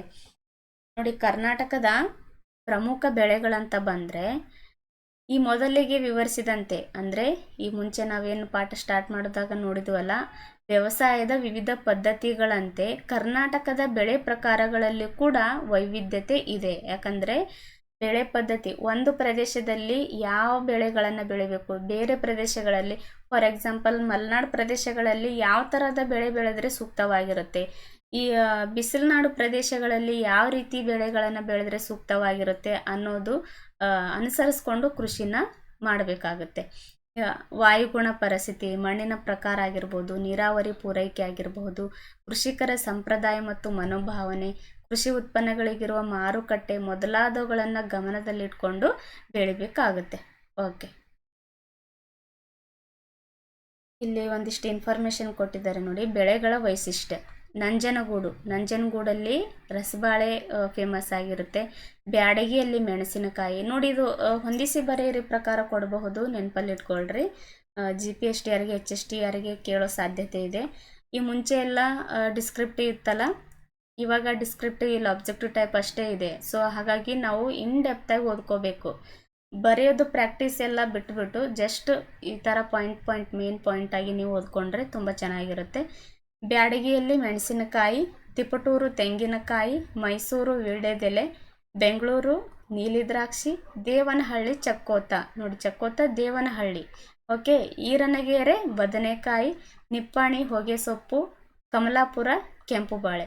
ನೋಡಿ, ನಂಜನಗೂಡು ರಸಬಾಳೆ, ಆಮೇಲೆ ಬ್ಯಾಡಗಿ ಮೆಣಸಿನಕಾಯಿ, ತಿಪಟೂರು ತೆಂಗಿನಕಾಯಿ, ಇದು ಒಂದು ಕೇಳಿದರೆ. ಇವೆಲ್ಲನೂ ಕೂಡ ಹಿಂದೆ ಎಕ್ಸಾಮಲ್ಲಿ ಕೇಳಿದ್ದಾರೆ ನೋಡಿ. ನೀವು ಒಂದ್ಸತಿ ಹಿಂದಿನ ಕ್ವಶನ್ ಪೇಪರ್ ಒಂದ್ಸರಿ ತೆಗೆದು ನೋಡಿಬಿಡಿ, ಗೊತ್ತಾಗುತ್ತೆ. ಅಂದರೆ GPST HST ಮಾತ್ರ ಅಲ್ಲ, ವಿವಿಧ ಎಕ್ಸಾಮ್ಗಳಲ್ಲಿ ಈ ಕ್ವಶನ್ನ ಕೇಳಿದ್ದಾರೆ. ಓಕೆ, ನೆಕ್ಸ್ಟ್ ನೋಡೋಣ. ಕರ್ನಾಟಕದ ಬೆಳೆಗಳನ್ನು ಈ ರೀತಿ ವಿಂಗಡಿಸಬಹುದು. ಆಹಾರ ಬೆಳೆಗಳು: ಭತ್ತ, ರಾಗಿ, ಮೆಕ್ಕೆಜೋಳ, ಜೋಳ, ದ್ವಿದಳ ಧಾನ್ಯ, ತೃಣಧಾನ್ಯಗಳು ಇತ್ಯಾದಿ. ಕರ್ನಾಟಕದ ಬೆಳೆಗಳನ್ನು ಯಾವ ರೀತಿಯಾಗಿ ವಿಂಗಡಣೆ ಮಾಡಲಾಗುತ್ತೆ? ಆಹಾರ ಬೆಳೆಗಳು ಯಾವುವು? ಭತ್ತ, ರಾಗಿ, ಮೆಕ್ಕೆಜೋಳ, ಜೋಳ, ದ್ವಿದಳ ಧಾನ್ಯ, ತೃಣಧಾನ್ಯ ಇತ್ಯಾದಿಗಳಾಗಿದ್ದಾವೆ. ವಾಣಿಜ್ಯ ಬೆಳೆಗಳು ನೋಡಿ, ಇವೇನಿದಾವಲ್ಲ, ರಾಗಿ, ಮೆಕ್ಕೆಜೋಳ ಅಥವಾ ಮೆಕ್ಕೆಜೋಳ ಕೊಡ್ತಾರೆ, ಮೆಕ್ಕೆಜೋಳ, ದ್ವಿದಳ ಧಾನ್ಯ, ತೃಣಧಾನ್ಯ ಈ ಥರ ಕೊಟ್ಟು ಇವು ಯಾವ ಪ್ರಕಾರದ ಬೆಳೆಗಳಾಗಿದ್ದಾವೆ ಅಂತ ಕೊಡ್ತಾರೆ, ಆಹಾರ ಬೆಳೆಗಳು. ಹಾಗೆ ಹತ್ತಿ, ತಂಬಾಕು, ಕಬ್ಬು, ಹಿಪ್ಪು ನೇರಳೆ ಇವೇನು ವಾಣಿಜ್ಯ ಬೆಳೆಗಳಾಗಿರ್ತವೆ. ಎಣ್ಣೆಕಾಳು ಬೆಳೆಗಳು ಯಾವುವು ಅಂತಂದರೆ ಶೇಂಗಾ, ಎಳ್ಳು, ಹುಚ್ಚೆಳ್ಳು, ಕುಸುಬೆ, ಸೂರ್ಯಕಾಂತಿ ಇತ್ಯಾದಿಗಳಾಗಿರ್ತವೆ. ನೆಡುತೋಪು ಬೆಳೆಗಳು ಅಂತಂದರೆ ಕಾಫಿ, ತೆಂಗು, ಅಡಿಕೆ, ರಬ್ಬರ್, ಬಾಳೆ ಇತ್ಯಾದಿ. ಅಲ್ಲಿ ಕಾಫಿ ವಾಣಿಜ್ಯ ಬೆಳೆ ಅಂತ ಹೇಳಿದ್ನಲ್ಲ, ಇದು ನೆಡುತೋಪು ಬೇಸಾಯ ನೋಡಿ. ನೆಡುತೋಪು ಬೆಳೆಗಳಾಗ್ತವೆ. ಅಂದರೆ ಪ್ಲಾಂಟೇಶನ್ ಮೂಲಕ ಯಾವ ಬೆಳೆಗಳನ್ನು ಬೆಳೀತಾರಲ್ಲ ಅವು ಅಂತ ನೆನಪಲ್ಲಿ ಇಟ್ಕೊಂಡ್ಬೇಡಿ. ಕಾಫಿ, ತೆಂಗು, ಅಡಿಕೆ, ರಬ್ಬರ್, ಬಾಳೆ ಇತ್ಯಾದಿಗಳು ನೆಡುತೋಪು ಬೆಳೆಗಳಾಗಿರ್ತವೆ. ಅಲ್ಲದೆ ಕರ್ನಾಟಕದಲ್ಲಿ ವಿವಿಧ ತೋಟಗಾರಿಕೆ ಮತ್ತು ಪುಷ್ಪ ಬೆಳೆಗಳನ್ನು ಸಹ ಬೆಳೆಯಲಾಗುವುದು. ಓಕೆ.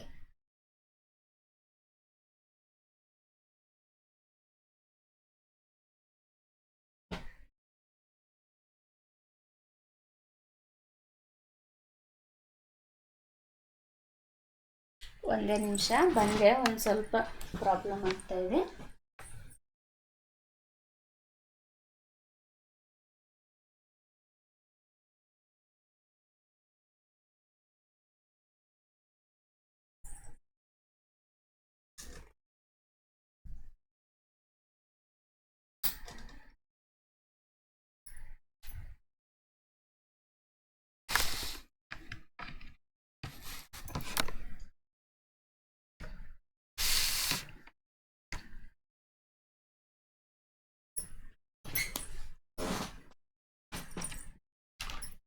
ಓಕೆ.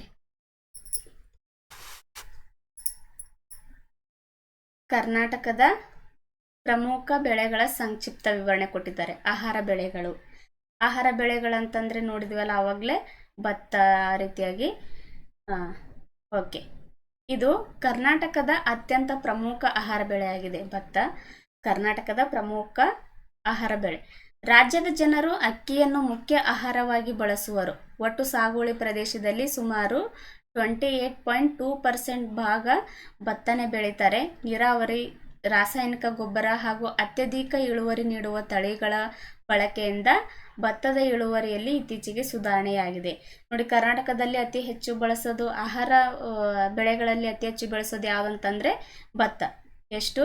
28.2% ಭಾಗದಲ್ಲಿ ಈ ಭತ್ತವನ್ನು ಬೆಳೀತಾರೆ. ಇಲ್ಲಿ ಒಂದಿಷ್ಟು ಇನ್ಫಾರ್ಮೇಷನ್ ಇದೆ ನೋಡಿ. ಭತ್ತವು ಹುಲ್ಲಿನ ವರ್ಗದ ಸಸ್ಯ ಆಗಿದೆ. ನೋಡಿ, ಯಾವುದು? ಹುಲ್ಲಿನ ವರ್ಗದ ಸಸ್ಯ ಆಗಿದೆ. ಇದರ ವೈಜ್ಞಾನಿಕ ಹೆಸರು ಒರೈಸಾ ಸಟೈವಾ. ನೋಡಿ, ಈ ರೀತಿಯಾಗಿ ಹಿಂದೆ ಎಕ್ಸಾಮಲ್ಲಿ ಕೇಳಿದ್ದಾರೆ. ಸೊ ಇವಾಗ ನೆಕ್ಸ್ಟ್ ಬರ್ತಕ್ಕಂಥ ಎಕ್ಸಾಮಲ್ಲೂ ಕೂಡ ಕೇಳ್ತಾ ಇರ್ತಾರೆ. ಸೊ ಇಂಪಾರ್ಟೆಂಟ್ ನೋಡಿ. ಭತ್ತದ ವೈಜ್ಞಾನಿಕ ಹೆಸರು ಯಾವುದು? ಒರೈಸಾ ಸಟೈವಾ. ಭತ್ತ ಬೆಳೆಯೋದಕ್ಕೆ ಯಾವ ರೀತಿಯಾದ ಅಲ್ಲಿ ವಾತಾವರಣ ಇರಬೇಕಂತನೂ ಕೂಡ ಹಿಂದೆ ಎಕ್ಸಾಮಲ್ಲಿ ಕೇಳಿದ್ದಾರೆ. ಇಂಪಾರ್ಟೆಂಟ್ ನೋಡಿ. ಭತ್ತವು ಉಷ್ಣವಲಯದ ಬೆಳೆಯಾಗಿದೆ. ಭತ್ತ ಏನು? ಉಷ್ಣವಲಯದ ಬೆಳೆಯಾಗಿದೆ. ಆದ್ದರಿಂದ ರಾಯಚೂರಲ್ಲಿ ಅತಿ ಹೆಚ್ಚು ಭತ್ತನ ಬೆಳೀತಾರೆ. ಇದರ ಬೇಸಾಯಕ್ಕೆ ಹೆಚ್ಚು ಮಳೆ ಬೇಕಾಗುತ್ತೆ ಮತ್ತು ಉಷ್ಣಾಂಶವು ಕೂಡ ಹೆಚ್ಚಾಗಿ ಇರಬೇಕಾಗುತ್ತೆ. ಮಳೆ ಕಡಿಮೆ ಇರುವ ಪ್ರದೇಶಗಳಲ್ಲಿ ಇದನ್ನು ನೀರಾವರಿ ಮೂಲಕ ಬೆಳಿಬಹುದು. ಭತ್ತದ ಬೆಳೆಗೆ ಸಮತಟ್ಟಾದ ಭೂಮಿ ಇರಬೇಕಾಗುತ್ತೆ. ಯಾಕಂದರೆ ಗದ್ದೆಗಳನ್ನೆಲ್ಲ ಸಮತಟ್ಟಾಗಿ ಅದ್ರ ಸಲುವಾಗಿ ಮಾಡ್ತಾರೆ. ಅಂದರೆ ಭತ್ತ ಬೆಳಿಬೇಕಾದ್ರೆ ಚಿಕ್ಕದಾಗಿ ಗದ್ದೆಗಳನ್ನು ಮಾಡಿಬಿಟ್ಟು ಆ ಭೂಮಿನ ಸಮತಟ್ಟಾಗಿರೋ ಥರ ನೋಡ್ಕೊತಾರೆ. ಅಂದರೆ ನೀರು ಬಿಟ್ಟರೆ ಎಲ್ಲ ಕಡೆ ಸಮತಟ್ಟಾಗಿ ನೀರು ನಿಂತ್ಕೊಳ್ಬೇಕು. ಆ ರೀತಿಯಾಗಿ ಮಾಡ್ತಾರೆ. ಉದಾಹರಣೆಗೆ ಮೈದಾನ ಪ್ರದೇಶ, ಫಲವತ್ತಾದ ಜೇಡಿ ಮಿಶ್ರಿತ ಮಣ್ಣು ಹಾಗೂ ಮೆಕ್ಕಲು ಮಣ್ಣು ಈ ಬೆಳೆಗೆ ಬಹುಸೂಕ್ತವಾಗಿರುತ್ತೆ.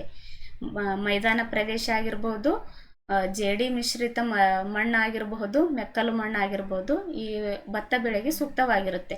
ಹಸಿರೆಲೆ ಗೊಬ್ಬರ, ಸೊಪ್ಪು, ಅಧಿಕ ಸಂಖ್ಯೆಯ ಕಾರ್ಮಿಕರು ಸಹ ಭತ್ತದ ಬೇಸಾಯಕ್ಕೆ ಅಗತ್ಯ ಇರುತ್ತಾರೆ.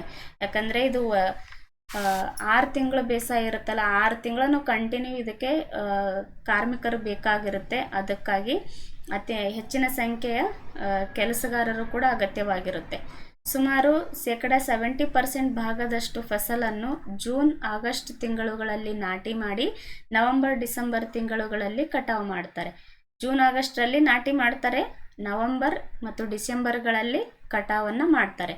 ಇದನ್ನು ಕಾರು ಬೆಳೆ ಅಥವಾ ಖಾರಿಫ್ ಬೆಳೆ ಅಂತ ಕರೀತಾರೆ. ನೋಡಿ, ಖಾರಿಫ್ ಬೆಳೆ ಯಾವುದು? ಭತ್ತ. ಈ ರೀತಿಯಾಗಿ ಕೊಡ್ತಾರೆ. ಒಂದು 4-5 ಬೆಳೆಗಳನ್ನು ಕೊಟ್ಬಿಟ್ಟು ಇದರಲ್ಲಿ ಖಾರಿಫ್ ಬೆಳೆ ಯಾವುದು, ರಬಿ ಬೆಳೆ ಯಾವುದು ಅಂತ ಕೇಳ್ತಾ ಇರ್ತಾರೆ. ನೋಡಿ, ಭತ್ತ ಖಾರಿಫ್ ಬೆಳೆ.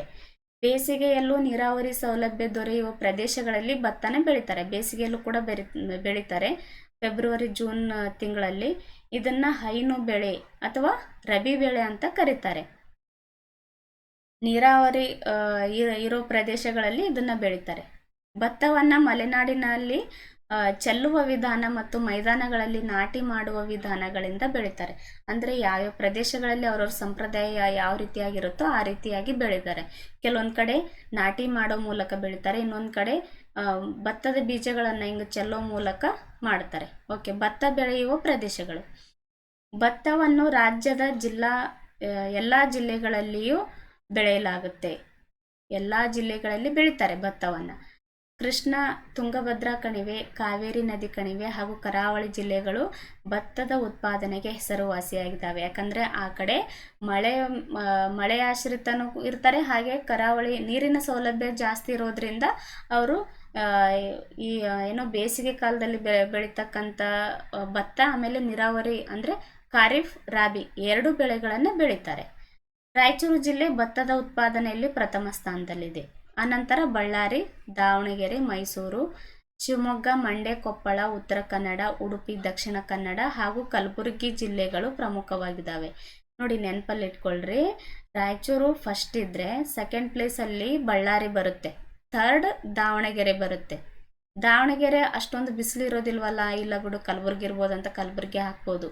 ಬಟ್ ಥರ್ಡ್ ಪ್ಲೇಸಲ್ಲಿ ದಾವಣಗೆರೆ ಬರುತ್ತೆ, ನಂತರ ಮೈಸೂರು, ಶಿವಮೊಗ್ಗ ಬರುತ್ತೆ, ಆಮೇಲೆ ಮಂಡ್ಯ ಬರುತ್ತೆ, ಕೊಪ್ಪಳ ಆದಮೇಲೆ ಉತ್ತರ ಕನ್ನಡ ನಂತರ ಉಡುಪಿ, ಆ ನಂತರ ದಕ್ಷಿಣ ಕನ್ನಡ ಬರುತ್ತೆ, ಆ ನಂತರ ಕಲಬುರಗಿ ಬರುತ್ತೆ. ಓಕೆ, ರಾಜ್ಯದ ಇತರೆ ಪ್ರಮುಖ ಭತ್ತ ಬೆಳೆಯುವ ಪ್ರದೇಶಗಳೆಂದರೆ ತುಮಕೂರು, ಹಾಸನ, ಚಿಕ್ಕಮಗಳೂರು, ಕೊಡಗು, ಬೆಳಗಾವಿ ಜಿಲ್ಲೆಗಳು. ನೋಡಿ, ಫಸ್ಟ್, ಸೆಕೆಂಡ್, ಥರ್ಡ್ ನೆನಪಲ್ಲಿ ಇಟ್ಟರೆ ಸಾಕು, ಯಾಕಂದರೆ ಇಲ್ಲೇ ಕೊಟ್ಟಿದ್ದಾರೆ ರಾಜ್ಯದ ಎಲ್ಲ ಕಡೆಯಲ್ಲಿ ಭತ್ತ ಬೆಳೀತಾರೆ ಅಂತ. ಸೊ ಎಲ್ಲ ನೆನಪಲ್ಲಿ ಇಟ್ಕೊಳ್ಳೋ ಅವಶ್ಯಕತೆ ಇಲ್ಲ. ನೀರಾವರಿಯಲ್ಲಿ ಬೆಳೆಯುವ ಭತ್ತವು ಉತ್ತಮ ಗುಣಮಟ್ಟದ್ದಾಗಿರುತ್ತದೆ ಹಾಗೂ ಇಳುವರಿಯೂ ಕೂಡ ಹೆಚ್ಚಾಗಿ ಸಿಗುತ್ತೆ. ಓಕೆ,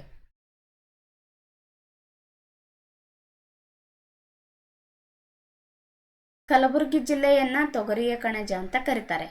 ಯಾಕಂದರೆ ಕಲಬುರಗಿನಲ್ಲಿ ಅತಿ ಹೆಚ್ಚು ತೊಗರಿ ಬೆಳೆಯಲಾಗುತ್ತಲ್ಲ, ಸೊ ಹಾಗಾಗಿ ಕಲಬುರಗಿ ಜಿಲ್ಲೆಯನ್ನು ತೊಗರಿ ಕಣಜ ಅಂತ ಕರೀತಾರೆ. ಆಹಾರ ಬೆಳೆಗಳಲ್ಲಿ ಮುಖ್ಯವಾದದ್ದು ಭತ್ತ ಆದರೆ ಸೆಕೆಂಡ್ ಪ್ಲೇಸಲ್ಲಿ ಜೋಳ ಬರುತ್ತೆ. ಭತ್ತದ ನಂತರ ಜೋಳವು ಕರ್ನಾಟಕದ 2ನೇ ಪ್ರಮುಖ ಆಹಾರ ಬೆಳೆಯಾಗಿದೆ. ಈ ಮೊದಲು ಭತ್ತ ಬೆಳೆಯುವ ಪ್ರದೇಶಕ್ಕಿಂತ ಜೋಳ ಬೆಳೆಯುವ ಕ್ಷೇತ್ರ ಹೆಚ್ಚಾಗಿತ್ತು.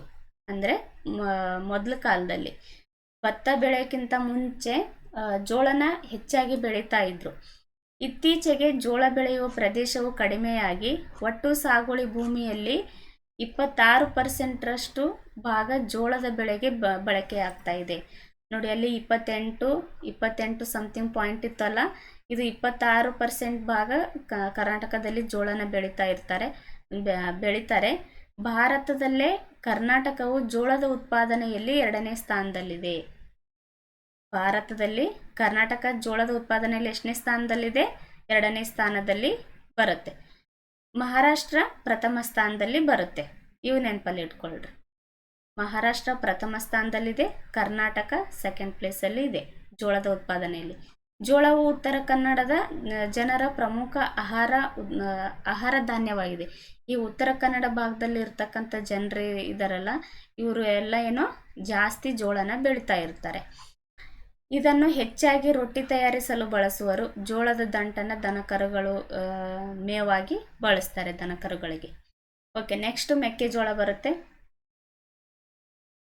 ಜಾಗತಿಕವಾಗಿ ಧಾನ್ಯಗಳ ರಾಣಿ ಎಂದೇ ಹೆಸರಾಗಿರುವ ಮೆಕ್ಕೆಜೋಳವು ದಕ್ಷಿಣ ಕರ್ನಾಟಕದ ಪ್ರಮುಖ ಆಹಾರ ಬೆಳೆಯಾಗಿದೆ.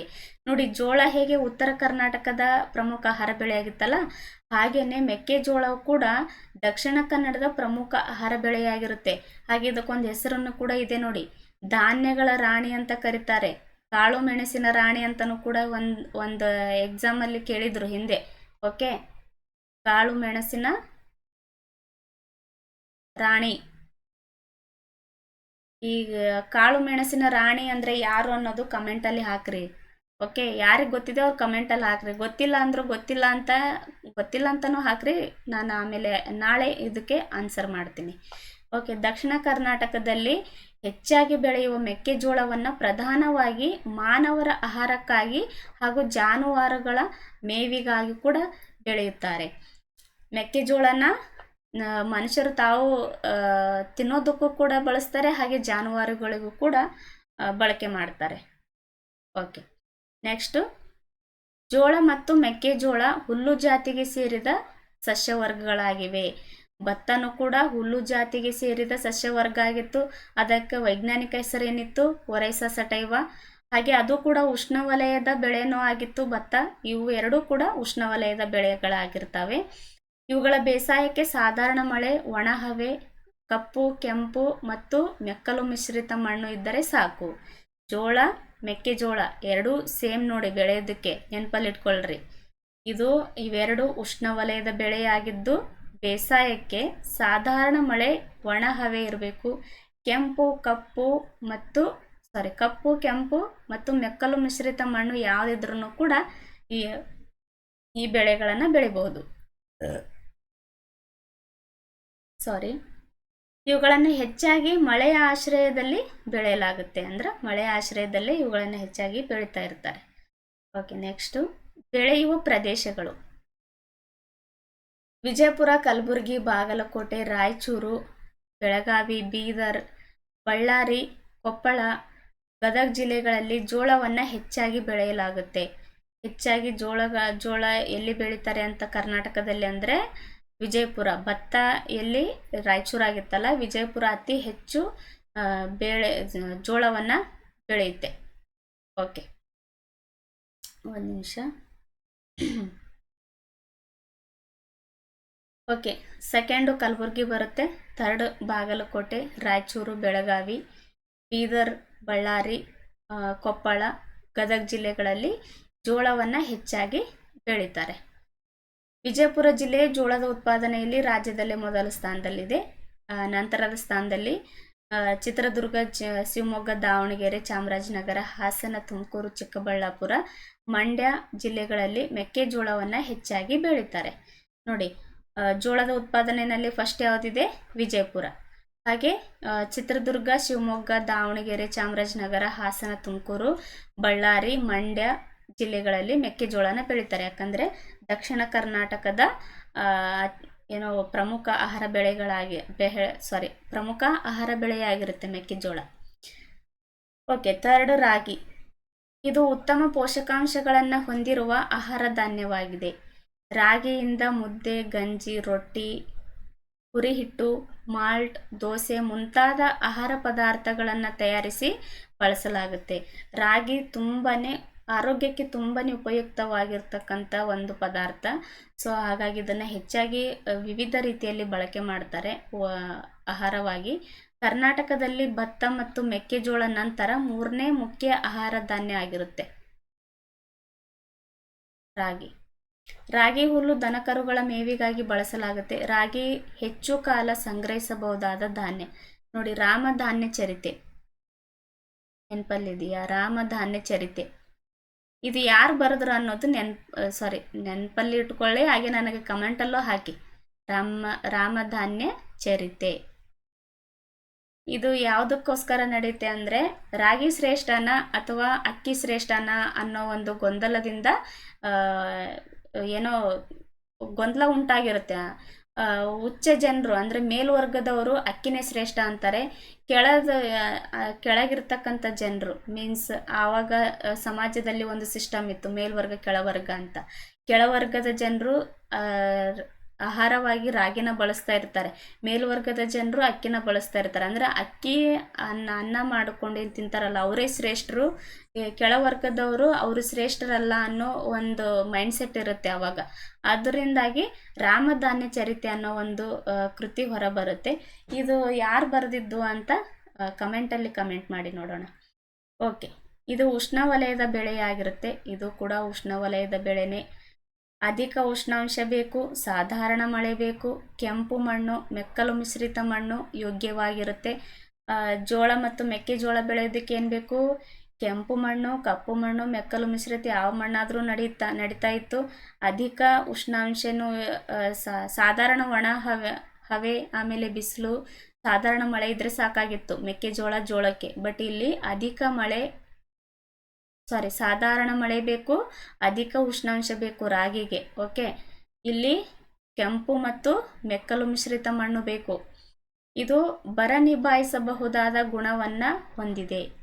ಬರ ನಿಭಾಯಿಸುವಂತಹ ಗುಣ ಈ ರಾಗಿ ಬೆಳೆ ಹೊಂದಿರುತ್ತೆ. ಕೆಲವು ಕಡೆ ನೀರಾವರಿ ಆಶ್ರಯದಲ್ಲೂ ಕೂಡ ರಾಗಿನ ಬೆಳೀತಾರೆ. ರಾಗಿ ನಾಟಿ ಮಾಡುವುದು, ಕಳೆ ಕೀಳುವುದು, ಕೊಯ್ಲು, ಒಕ್ಕಣೆ ಇತ್ಯಾದಿಗಳಿಗೆ ಕಾರ್ಮಿಕರ ಸಂಖ್ಯೆ ಹೆಚ್ಚಾಗಿ ಬೇಕಾಗುತ್ತೆ. ಓಕೆ, ಇದೇನು ಅಷ್ಟು ಇಂಪಾರ್ಟೆಂಟ್ ಅಲ್ಲ. ಇವೆಲ್ಲ ನಾ ಹೇಳಿದ್ಮೇಲೆ ಯಾವುದು ನೆನಪಲ್ಲಿ ಇಟ್ಕೊಳ್ರಿ ಅಂತ ಅಷ್ಟು ನೆನಪಲ್ಲಿ ಇಟ್ಕೊಂಡ್ರೆ ಸಾಕು. ಇದು ಪ್ರಮುಖ ಮುಂಗಾರು ಬೆಳೆಯಾಗಿದೆ. ಇದು ಇಂಪಾರ್ಟೆಂಟ್. ಇದು ಮುಂಗಾರು ಬೆಳೆನಾ ಹಿಂಗಾರು ಬೆಳೆನಾ ಅಂತ ಕೇಳ್ತಾರೆ.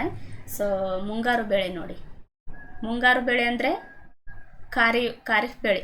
ಓಕೆ, ಖಾರಿಫ್. ಬೇಸಿಗೆಯಲ್ಲೂ ಇದನ್ನು ನೀರಾವರಿ ಸಹಾಯದಿಂದ ಬೆಳೆಯಬಹುದು. ಬಟ್ ನೀರಾವರಿ ಎಲ್ಲಿರೋದಿಲ್ಲ ಅಂಥ ಕಡೆ ಬೆಳೆಯೋದಕ್ಕಾಗೋದಿಲ್ಲ. ಬೆಳೆಯುವ ಪ್ರದೇಶಗಳಂದರೆ ರಾಗಿಯ ಉತ್ಪಾದನೆಯಲ್ಲಿ ಭಾರತದಲ್ಲೇ ಕರ್ನಾಟಕವು ಮೊದಲ ಸ್ಥಾನದಲ್ಲಿದೆ. ನೋಡಿ, ಭಾರತದಲ್ಲೇ ಕರ್ನಾಟಕ ಏನಿದೆ ಪ್ರಥಮ ಸ್ಥಾನದಲ್ಲಿದೆ. ಹಾಗೆ ಕರ್ನಾಟಕದಲ್ಲಿ ರಾಗಿಯ ಬಳಕೆಯು ಇತ್ತೀಚೆಗೆ ಹೆಚ್ಚಾಗ್ತಾ ಇದೆ.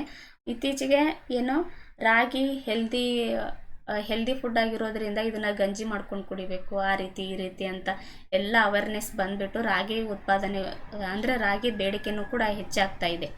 ಇದರ ಪರಿಣಾಮವಾಗಿ ರಾಗಿ ಬೆಳೆಯುವ ಕ್ಷೇತ್ರವು ಕೂಡ ಹೆಚ್ಚಾಗ್ತಾ ಇದೆ. ಒಟ್ಟು ಸಾಗುವಳಿ ಭೂಮಿಯಲ್ಲಿ 14% ಅಷ್ಟು ಭಾಗ ರಾಗಿನ ಬೆಳೀತಾ ಇದ್ದಾರೆ. ದಕ್ಷಿಣ ಮೈದಾನದ ಜಿಲ್ಲೆಗಳಲ್ಲಿ ರಾಗಿ ಬೆಳೆಯುವ ಪ್ರದೇಶಗಳು ಕೇಂದ್ರೀಕೃತವಾಗಿವೆ. ಅಂದರೆ ರಾಗಿ ದಕ್ಷಿಣ ಕರ್ನಾಟಕದಲ್ಲಿ ಜಾಸ್ತಿ ಬೆಳೀತಾ ಇರ್ತಾರೆ. ಇದು ಹಳೆಯ ಮೈಸೂರು ಪ್ರಾಂತ್ಯದ ಸಾಂಪ್ರದಾಯಿಕ ಬೆಳೆಯಾಗಿದೆ. ನೋಡಿ, ಇದು ಇಂಪಾರ್ಟೆಂಟ್. ಹಳೆಯ ಮೈಸೂರು ಪ್ರಾಂತ್ಯದ ಸಾಂಪ್ರದಾಯಿಕ ಬೆಳೆಯಾಗಿರುತ್ತೆ. ಉತ್ತರ ಕರ್ನಾಟಕದಲ್ಲಿ ಜೋಳದ ಪ್ರಾಧಾನ್ಯತೆ ಇದ್ದರೆ ದಕ್ಷಿಣ ಕರ್ನಾಟಕದಲ್ಲಿ ರಾಗಿಯೇ ಪ್ರಧಾನ ಆಹಾರ ಧಾನ್ಯವಾಗಿದೆ. ಆಗಲೇ ಹೇಳಿದ್ನಲ್ಲ, ದಕ್ಷಿಣ ಕರ್ನಾಟಕದ ಪ್ರಮುಖ ಆಹಾರ ಬೆಳೆಯಾಗಿರುತ್ತೆ. ಹಾಗೆ ಮೆಕ್ಕೆಜೋಳನೂ ಕೂಡ ನೋಡಿ, ನೆನಪಲ್ಲಿ ಇಟ್ಕೊಳ್ರಿ. ಬಟ್ ಮೆಕ್ಕೆಜೋಳಕ್ಕೆ ಹೋಲಿಸಿದ್ರೆ ರಾಗಿ ಹೆಚ್ಚಾಗಿ ಬಳಕೆ ಮಾಡ್ತಾರೆ. ಕರ್ನಾಟಕದಲ್ಲಿ ತುಮಕೂರು ಜಿಲ್ಲೆಯು ರಾಗಿಯ ಉತ್ಪಾದನೆಯಲ್ಲಿ ಪ್ರಥಮ ಸ್ಥಾನದಲ್ಲಿದೆ. ಭಾರತದಲ್ಲಿ ಪ್ರಥಮ ಸ್ಥಾನ ಕರ್ನಾಟಕ ಇದ್ದರೆ ಕರ್ನಾಟಕದಲ್ಲಿ ಪ್ರಥಮ ಸ್ಥಾನ ತುಮಕೂರಿದೆ. ನಂತರದ ಸ್ಥಾನದಲ್ಲಿ ರಾಮನಗರ ಬರುತ್ತೆ. ರಾಮನಗರ, ಹಾಸನ, ಮಂಡ್ಯ, ಬೆಂಗಳೂರು ಗ್ರಾಮಾಂತರ, ಕೋಲಾರ, ಚಿಕ್ಕಬಳ್ಳಾಪುರ, ಶಿವಮೊಗ್ಗ, ಚಿಕ್ಕಮಗಳೂರು, ಚಾಮರಾಜನಗರ ಮತ್ತು ದಾವಣಗೆರೆ ಜಿಲ್ಲೆಗಳು ನೆಕ್ಸ್ಟ್ ಪ್ಲೇಸಲ್ಲಿ ಬರ್ತವೆ. ಫಸ್ಟ್ ತುಮಕೂರು ಅಂತ ಅನ್ನೋದು ನೆನಪಲ್ಲಿದ್ದರೆ ಸಾಕು. ಓಕೆ, ವಾಣಿಜ್ಯ ಬೆಳೆಗಳಲ್ಲಿ ಫಸ್ಟ್ ಯಾವ್ದು ಬರುತ್ತೆ? ಕಬ್ಬು. ಇದು ಕರ್ನಾಟಕದ ಪ್ರಮುಖ ವಾಣಿಜ್ಯ ಹಾಗೂ ಕೈಗಾರಿಕಾ ಬೆಳೆಯಾಗಿದೆ.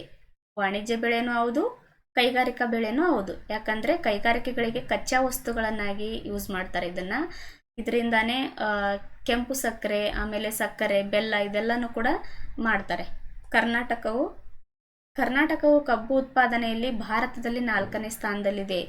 ರಾಗಿಯಲ್ಲಿ ಕರ್ನಾಟಕದಲ್ಲಿ ಪ್ರಥಮ ಸ್ಥಾನದಲ್ಲಿದ್ದರೆ ಕಬ್ಬು ಬೆಳೆಯೋದ್ರಲ್ಲಿ ಕರ್ನಾಟಕ ಭಾರತದಲ್ಲಿ 4ನೇ ಸ್ಥಾನ ಬರುತ್ತೆ. ನೋಡಿ, ಜೋಳ ಉತ್ಪಾದನೆಯಲ್ಲೂ ಕೂಡ ಕರ್ನಾಟಕ ಫಸ್ಟ್ ಇದೆ. ಸೆಕೆಂಡ್ ಪ್ಲೇಸಲ್ಲಿದೆ ಜೋಳ. ಒಂದು ನಿಮಿಷ ಕರೆಕ್ಟಾಗಿ ಬರೆದ್ಬಿಡ್ತೀನಿ.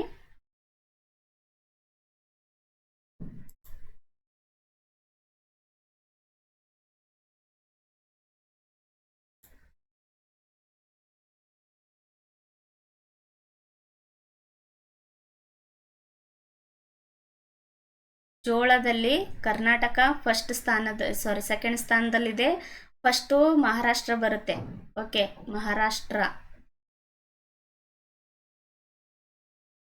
ಮಹಾರಾಷ್ಟ್ರ ಫಸ್ಟ್ ಬರುತ್ತೆ. ಜೋಳದಲ್ಲಿ ಕರ್ನಾಟಕ ಸೆಕೆಂಡ್ ಪ್ಲೇಸ್ ಬರುತ್ತೆ. ಹಾಗೆ ರಾಗಿನಲ್ಲಿ ಕರ್ನಾಟಕ ಫಸ್ಟ್ ಪ್ಲೇಸ್ ಬರುತ್ತೆ. ಕಬ್ಬು ಉತ್ಪಾದನೆಯಲ್ಲಿ ಕರ್ನಾಟಕ 4th ಪ್ಲೇಸಲ್ಲಿ ಬರುತ್ತೆ. ಇದು ಉಷ್ಣವಲಯದ ಬೆಳೆಯಾಗಿದೆ. ಅಧಿಕ ಉಷ್ಣಾಂಶ ಮತ್ತು ಅಧಿಕ ಮಳೆಯಾಗುವ ಅಥವಾ ನೀರಾವರಿ ಪೂರೈಕೆ ಇರುವ ಭಾಗಗಳಲ್ಲಿ ಬೆಳೆಯಲಾಗುತ್ತೆ. ಇದಕ್ಕೆ ಅತಿ ಹೆಚ್ಚಾಗಿ ನೀರು ಬೇಕಾಗುತ್ತೆ. ಹಾಗೆ ಉಷ್ಣಾಂಶ ಕೂಡ ಹೆಚ್ಚಾಗಿ ಇರಬೇಕಾಗುತ್ತೆ. ಇದಕ್ಕೆ ಕಬ್ಬಿನ ಬೇಸಾಯಕ್ಕೆ ಮರಳು ಮಿಶ್ರಿತ ಮಣ್ಣು, ಕೆಂಪು ಮಣ್ಣು ಉತ್ತಮವಾಗಿರುತ್ತೆ. ಈ ಕಬ್ಬು ಬೆಳೆಗೆ ಉತ್ತಮವಾಗಿರ್ತಕ್ಕಂಥ ಮಣ್ಣು ಯಾವುದು? ಮರಳು ಮಿಶ್ರಿತ ಮೆಕ್ಕಲು ಮಣ್ಣು, ಕೆಂಪು ಮಣ್ಣು. ಕಬ್ಬನ್ನು ಕಟಾವು ಮಾಡಿದ ಕೂಡಲೇ ಉಪಯೋಗಿಸಲು ಕಾರ್ಖಾನೆಗಳಿಗೆ ಸಾಗಿಸಬೇಕಾಗೋದ್ರಿಂದ ಉತ್ತಮ ಸಾರಿಗೆ ವ್ಯವಸ್ಥೆ ಕೂಡ ಇರಬೇಕಾಗುತ್ತೆ. ಆವಾಗಲೇ ಹೇಳಿದ್ನಲ್ಲ, ರೈತರು ಏನು ಬೆಳೆದಿರ್ತಾರಲ್ಲ ಅವುಗಳನ್ನು ಕಾರ್ಖಾನೆಗಳಿಗೆ ಸಾಗಣೆ ಮಾಡಬೇಕಾದ್ರೆ ಅಲ್ಲಿ ಟ್ರಾನ್ಸ್ಪೋರ್ಟ್ ತುಂಬ ಚೆನ್ನಾಗಿರಬೇಕು. ಅಂದರೆ ಸಾರಿಗೆ ವ್ಯವಸ್ಥೆ ತುಂಬ ಚೆನ್ನಾಗಿ ಇರಬೇಕಾಗುತ್ತೆ. ಇಲ್ಲಾಂದರೆ ಕಬ್ಬು ಒಣಗೋಗಿ ವೇಸ್ಟ್ ಆಗಿಬಿಡುತ್ತೆ, ರೈತರಿಗೆ ಇದರಿಂದ ಲಾಸ್ ಆಗುತ್ತೆ. ಇದು ಸಹ ಹುಲ್ಲು ಜಾತಿಗೆ ಸೇರಿದ ಸಸ್ಯವಾಗಿದೆ. ಇದು ಸುಮಾರು 3 ಮೀಟರ್ ಎತ್ತರದವರೆಗೆ ಬೆಳೆಯುತ್ತೆ. ಇದರಲ್ಲಿ ಸಕ್ಕರೆಯ ಅಂಶವಿದ್ದು ಬೆಲ್ಲ ಸಕ್ಕರೆ ತಯಾರಿಸಲು ಬಳಸ್ತಾರೆ. ಇದು ಬಹುವಾರ್ಷಿಕ ಬೆಳೆಯಾಗಿರೋದ್ರಿಂದ ನೀರಾವರಿ ಸೌಲಭ್ಯ ಅಗತ್ಯವಾಗಿರುತ್ತೆ. ಇದೇನು ಬಹುವಾರ್ಷಿಕ ಬೆಳೆ. ಇದನ್ನ 4-5 ವರ್ಷದವರೆಗೂ ಕೂಡ ಬೆಳಿಬೋದು. ಅಂದರೆ ಇವಾಗ ಒಂದು ಕಬ್ಬು ಆಗಿರುತ್ತಲ್ಲ, ಅದನ್ನ ಕಟಾವು ಮಾಡಿದ್ದಾದ್ಮೇಲೆ ಅದ್ರ ಪಕ್ಕದಲ್ಲಿ ಇನ್ನೊಂದು ಸಣ್ಣ ಸಸಿ ಥರ ಬರ್ತಾ ಇರುತ್ತೆ. ಸೊ ಈ ರೀತಿಯಾಗಿ ಬಹುವಾರ್ಷಿಕ ಬೆಳೆಯಾಗಿರುತ್ತೆ. ಓಕೆ,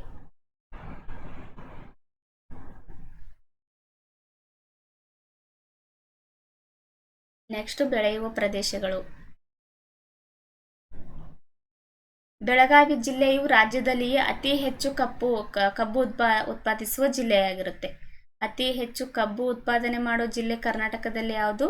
ಬೆಳಗಾವಿ. ಹಾಗೆ ಕರ್ನಾಟಕ ಭಾರತದಲ್ಲಿ ಎಷ್ಟನೇ ಸ್ಥಾನ? 4ನೇ ಸ್ಥಾನ. ಆಲಮಟ್ಟಿ ಯೋಜನೆಯಿಂದ ನೀರಾವರಿ ಸೌಲಭ್ಯ ಪಡೆದಿರುವ ಬಾಗಲಕೋಟೆಯು 2ನೇ ಸ್ಥಾನದಲ್ಲಿ ಬರುತ್ತೆ. ಫಸ್ಟ್ ಬೆಳಗಾವಿ ಇದ್ದರೆ ಸೆಕೆಂಡ್ ಪ್ಲೇಸಲ್ಲಿ ಬಾಗಲಕೋಟೆ ಬರುತ್ತೆ. ಇವೆರಡು ನೆನಪಲ್ಲಿ ಇಟ್ಕೊಳ್ರಿ. ಇವೇನು ಮಂಡ್ಯ, ವಿಜಯಪುರ, ಬೀದರ್ ಇವೆಲ್ಲ ಏನು ಬೇಡ. ಇಲ್ಲಿನೂ ಕೂಡ ಬೆಳೀತಾರೆ ಅನ್ನೋದಷ್ಟೇ ನೆನಪಲ್ಲಿದ್ರೆ ಸಾಕು. ಸ್ವತಂತ್ರ ಪೂರ್ವದಿಂದಲೂ ಕಬ್ಬು ಬೆಳೆಯುವಲ್ಲಿ ಮಂಡ್ಯ ಜಿಲ್ಲೆಯು ಹೆಸರುವಾಸಿಯಾಗಿದೆ. ಸ್ವಾತಂತ್ರ್ಯ ಪೂರ್ವದಿಂದನೂ ಈ ಮಂಡ್ಯ ಜಿಲ್ಲೆಯನ್ನು ಕಬ್ಬು ಬೆಳೆಯೋದಕ್ಕೆ ಹೆಸರುವಾಸಿಯಾಗಿದೆ. ಅದಕ್ಕೆ ಸಕ್ಕರೆ ನಾಡು ಅಂತ ಕರಿತಾ ಇರ್ತಾರೆ ಮಂಡ್ಯಗೆ. ಓಕೆ, ಅಷ್ಟೇ ನೆನಪಲ್ಲಿರಲಿ ಇವು. ಇನ್ನು ಮಂಡ್ಯ, ಮೈಸೂರು, ವಿಜಯಪುರ, ಬೀದರ್, ಬಳ್ಳಾರಿ, ಶಿವಮೊಗ್ಗ, ದಾವಣಗೆರೆ, ಹಾಸನ, ಕೊಪ್ಪಳ, ಹಾವೇರಿ ಕಬ್ಬು ಬೆಳೆಗಳನ್ನು ಬೆಳೆಯುವ ಇತರ ಜಿಲ್ಲೆಗಳಾಗಿರ್ತವೆ. ಓಕೆ, ನೆಕ್ಸ್ಟು ಹತ್ತಿ ಬರುತ್ತೆ. ಹತ್ತಿಯು ನಾರಿನ ಬೆಳೆಯಾಗಿದೆ.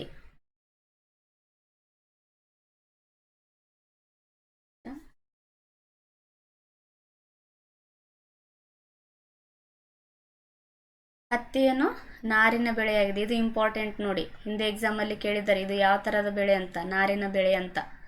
ಹತ್ತಿ ಬಟ್ಟೆ ಕೈಗಾರಿಕೆಯ ಕಚ್ಚಾ ವಸ್ತುವಾಗಿದೆ. ಕೈಗಾರಿಕೆಗಳಿಗೆ ಹತ್ತಿಗಳನ್ನು ಪೂರೈಕೆ ಮಾಡಿದ್ರೆ ಇದರಿಂದ ನಾನಾ ರೀತಿಯಾದ ಬಟ್ಟೆಗಳನ್ನು ತಯಾರು ಮಾಡ್ತಾರೆ. ಫಾರ್ ಎಕ್ಸಾಂಪಲ್ ಬೆಡ್ಶೀಟ್ ಆಗಿರ್ಬೋದು, ಬಟ್ಟೆಗಳಾಗಿರಬಹುದು, ಗಾದಿ, ಆಮೇಲೆ ಏನು ಸೋಫಾಗಳು, ಇವೆಲ್ಲನೂ ಕೂಡ ರೆಡಿ ಆಗ್ತವೆ. ಜೊತೆಗೆ ಜಮಖಾನ, ಹಗ್ಗ, ಹಾಸಿಗೆ ಇಲ್ಲಿ ಕೊಟ್ಟಿದ್ದಾರೆ ನೋಡಿ ಎಲ್ಲ. ಜಮಖಾನ ಆಗಿರ್ಬೋದು, ಹಗ್ಗ, ಹಾಸಿಗೆ, ದಿಂಬುಗಳ ತಯಾರಿಕೆಗೆ ಕೂಡ ಇದನ್ನು ಬಳಸ್ತಾರೆ. ಇದರ ಬೀಜದಿಂದ ಖಾದ್ಯ ತೈಲ ಉತ್ಪಾದನೆ ಕೂಡ ಮಾಡ್ತಾರೆ. ಇದರ ಹಿಂಡಿಯನ್ನು ದನಕರುಗಳ ಆಹಾರವಾಗಿ ಕೂಡ ಬಳಸ್ತಾರೆ. ಓಕೆ, ಇದು ಉಷ್ಣವಲಯದ ಮತ್ತು ಉಪ ಉಷ್ಣವಲಯದ ವಾಣಿಜ್ಯ ಬೆಳೆಯಾಗಿದೆ. ನೋಡಿ, ಉಷ್ಣವಲಯದ ಈ ಮುಂಚೆ ಎಲ್ಲ ಏನು ಇವೆಲ್ಲ ಬೆಳೆಗಳನ್ನು ನೋಡ್ತೀವಲ್ಲ, ಅವು ಉಷ್ಣವಲಯದ ಬೆಳೆಗಳಾಗಿದ್ದವು. ಬಟ್ ಇದು ಹತ್ತಿಯನ್ನು ಉಷ್ಣ ಮತ್ತು ಉಪ ಉಷ್ಣವಲಯದ ವಾಣಿಜ್ಯ ಬೆಳೆಗಳಾಗಿರುತ್ತೆ. ಸಾಧಾರಣ ಮಳೆ ಇರಬೇಕು, ಹೆಚ್ಚು ಉಷ್ಣಾಂಶ ಇರಬೇಕು, ಹಾಗೂ ಕಪ್ಪು ಮಣ್ಣು ಹತ್ತಿಗೆ ಸೂಕ್ತವಾಗಿದೆ. ಅದಕ್ಕೆ ಕಪ್ಪು ಮಣ್ಣನ್ನು ಹತ್ತಿ ಮಣ್ಣು ಅಂತಲೂ ಕೂಡ ಕರೀತಾರೆ. ನಮ್ಮ ರಾಜ್ಯದಲ್ಲಿ ಬಹಳ ವರ್ಷಗಳಿಂದಲೂ ಹತ್ತಿ ಬಳಕೆ ರೂಢಿಯಲ್ಲಿದೆ. ಉದ್ದ, ಮಧ್ಯಮ ಮತ್ತು ತುಂಡು ಎಳೆಯ ಹತ್ತಿಯ ವಿಧಗಳಿವೆ. ಹತ್ತಿಯ ವಿಧಗಳ ಎಷ್ಟು? 3. ಉದ್ದ, ಮಧ್ಯಮ ಮತ್ತು ತುಂಡು ಎಳೆಯ ಹತ್ತಿ ವಿಧಗಳಾಗಿರ್ತವೆ. ಆದರೆ ಕರ್ನಾಟಕದಲ್ಲಿ ಹೆಚ್ಚಾಗಿ ಮಧ್ಯಮ ಮತ್ತು ತುಂಡು ಎಳೆಯ ಹತ್ತಿಯನ್ನು ಬೆಳೆಯಲಾಗುತ್ತೆ. ಹತ್ತಿಯನ್ನು ಕರ್ನಾಟಕದಲ್ಲಿ ಆಗಸ್ಟ್ ಸೆಪ್ಟೆಂಬರ್ ತಿಂಗಳುಗಳಲ್ಲಿ ಬಿತ್ತನೆ ಮಾಡಲಾಗುತ್ತೆ. ಇದನ್ನು ಮಳೆ ಆಶ್ರಯದಲ್ಲಿ ಬೆಳೆಯುವುದೇ ಹೆಚ್ಚು ಸೂಕ್ತ. ಇದನ್ನು ಹೆಚ್ಚಾಗಿ ಮಳೆ ಆಶ್ರಯದಲ್ಲೇ ಬೆಳೆಯೋದು ಹೆಚ್ಚಿಗೆ ಸೂಕ್ತವಾಗಿರುತ್ತೆ. ನೀರಾವರಿ ಸಹಾಯದಿಂದಲೂ ಕೂಡ ಇದನ್ನು ಬೆಳೀತಾರೆ.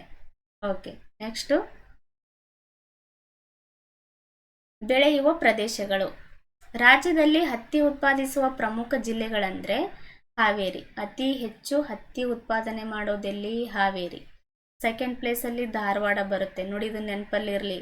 ಫಸ್ಟು ಹಾವೇರಿ ಇದೆ, ಸೆಕೆಂಡ್ ಧಾರವಾಡ ಇದೆ.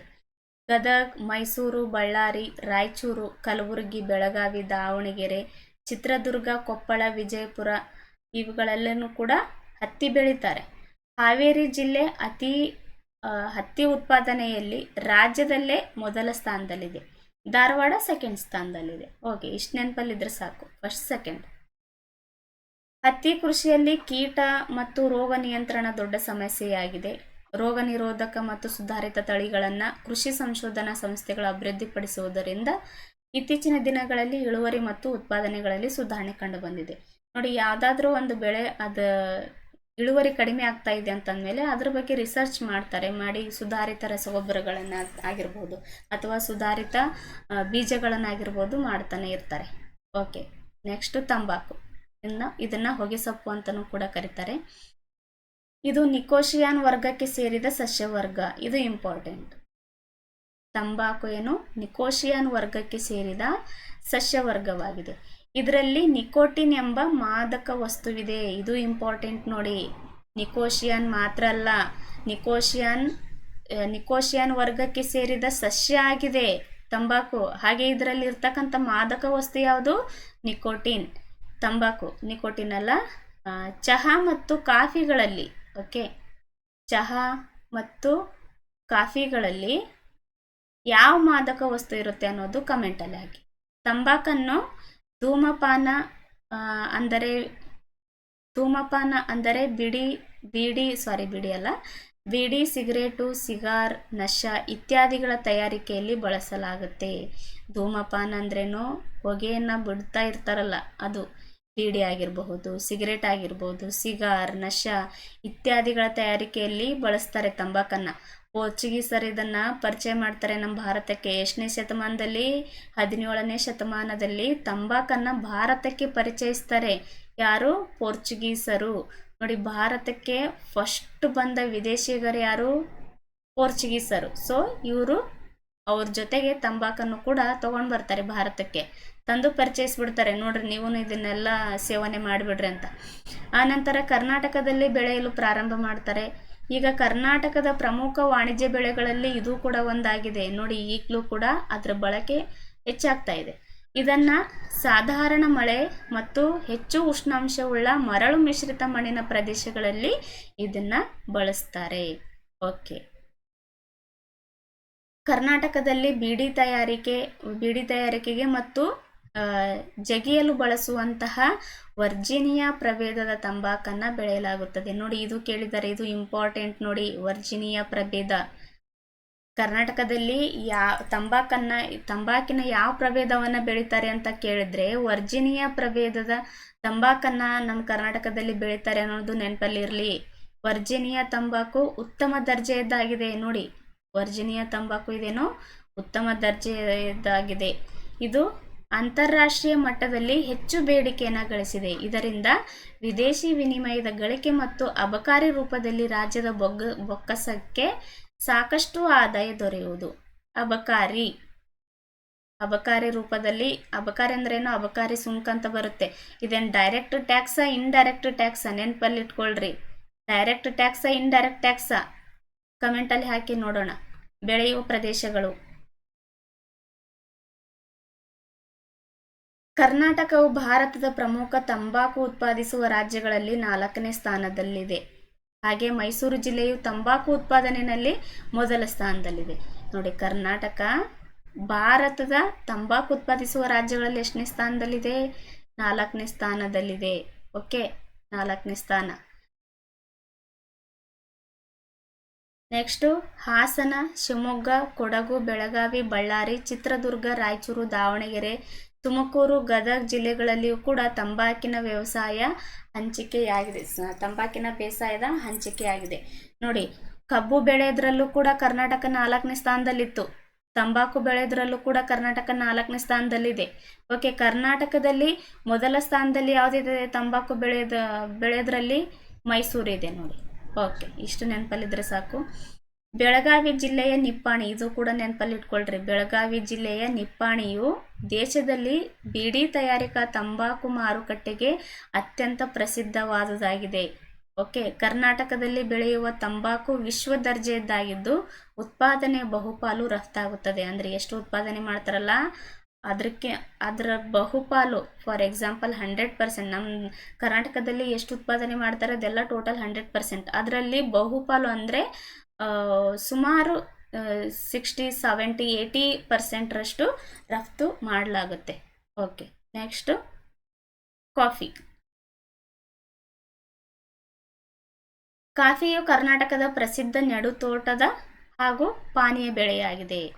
ನೆಡುತೋಟದ ಬೆಳೆ ಮಾತ್ರ ಅಲ್ಲ, ಪಾನೀಯ ಬೆಳೆನೂ ಕೂಡ ಆಗಿದೆ. ಹೊಂದಿಸಿ ಬರೆಯಿರಿ ಥರ ಕೊಡ್ತಾ ಇರ್ತಾರೆ ಕ್ವಶನಲ್ಲಿ, ನೋಡ್ಕೊಂಡ್ಬಿಡಿ. ಕರ್ನಾಟಕವು ಭಾರತದಲ್ಲೇ ಕಾಫಿಯ ಉತ್ಪಾದನೆಯಲ್ಲಿ ಮೊದಲ ಸ್ಥಾನದಲ್ಲಿದೆ. ಭಾರತದಲ್ಲೇ ಕಾಫಿ ಉತ್ಪಾದನೆಯಲ್ಲಿ ಕರ್ನಾಟಕ ಪ್ರಥಮ ಸ್ಥಾನದಲ್ಲಿದೆ. ಓಕೆನಾ. ಹಾಗೆ ಜೋಳ ಉತ್ಪಾದನೆಯಲ್ಲಿ ಸೆಕೆಂಡ್ ಇತ್ತು. ಈ ಥರ ಕಂಪೇರ್ ಮಾಡ್ಕೊತ ಹೋದ್ರಿ ನೀವು. ನಾನು ಹಿಂಗೆ ಹೇಳ್ತಾ ಇದ್ದೀನಿ ಅಂತಂದಮೇಲೆ ಸುಮ್ಮನೆ ಟೈಮ್ ವೇಸ್ಟ್ ಮಾಡೋದಕ್ಕೆ ಹೇಳ್ತಾ ಇಲ್ಲ, ನೆನಪಲ್ಲಿ ಇದ್ಬಿಡುತ್ತೆ. ಪದೇ ಪದೇ ಪದೇ ನೀವು ಕೇಳಿಸ್ಕೊಳ್ಳೋದ್ರಿಂದ ಅದು ತುಂಬ ಚೆನ್ನಾಗಿ ನೆನಪಲ್ಲಿರುತ್ತೆ, ಕನ್ಫ್ಯೂಸ್ ಆಗೋದಿಲ್ಲ. ಓಕೆ, ಭಾರತದಲ್ಲೇ ಕಾಫಿ ಉತ್ಪಾದನೆಯಲ್ಲಿ ಕರ್ನಾಟಕ ಪ್ರಥಮ ಸ್ಥಾನದಲ್ಲಿದೆ. 1670 ಸುಮಾರಿಗೆ, ಕ್ರಿಸ್ತಶಕ 1670 ಸುಮಾರಿಗೆ ಬಾಬಾ ಬುಡನ್ ಎಂಬ ಮುಸ್ಲಿಂ ಸೂಫಿ ಸಂತನು ಚಿಕ್ಕಮಗಳೂರಿನ ಬೆಟ್ಟಗಳ ಸಾಲಿನಲ್ಲಿ ಕಾಫಿ ಸಸಿಗಳನ್ನು ತಂದು ಬೆಳೆಸ್ತಾನೆ. ಯಾರು? 1670 ಸುಮಾರಿಗೆ, ಕ್ರಿಸ್ತಶಕ 1670 ಸುಮಾರಿಗೆ ಬಾಬಾ ಬುಡನ್ ಎಂಬ ಮುಸ್ಲಿಂ ಸೂಫಿ ಸಂತ, ಈತ ಚಿಕ್ಕಮಗಳೂರಿನ ಬೆಟ್ಟಗಳಲ್ಲಿ ಈ ಕಾಫಿ ಸಸಿನ ಬೆಳೆಸ್ತಾನೆ. ಆದ್ದರಿಂದ ಆ ಬೆಟ್ಟಗಳನ್ನು ಬಾಬಾ ಬುಡನ್ಗಿರಿ ಅಥವಾ ಇನಾಮ್ ದತ್ತಾತ್ರೇಯ ಪೀಠ ಅಂತ ಕರೀತಾರೆ. ಆದರೆ ಕ್ರಮಬದ್ಧವಾದ ಕಾಫಿ ಬೇಸಾಯವು 1826ರಲ್ಲಿ ಪ್ರಾರಂಭವಾಗಿ ಇಂದು ಕರ್ನಾಟಕದಲ್ಲಿ ವಿಸ್ತಾರವಾದ ಕಾಫಿ ತೋಟಗಳು ಬೆಳೆಯೋದಕ್ಕೆ ಪ್ರಾರಂಭವಾಗಿದೆ. ಎಷ್ಟರಲ್ಲಿ? ಅದನ್ನು ಪರ್ಫೆಕ್ಟಾಗಿ ಅಂದರೆ ಚೆನ್ನಾಗಿ ಬೆಳೆಯೋದಕ್ಕೆ ಸ್ಟಾರ್ಟ್ ಮಾಡಿರೋದು 1826 ಸುಮಾರಿಗೆ.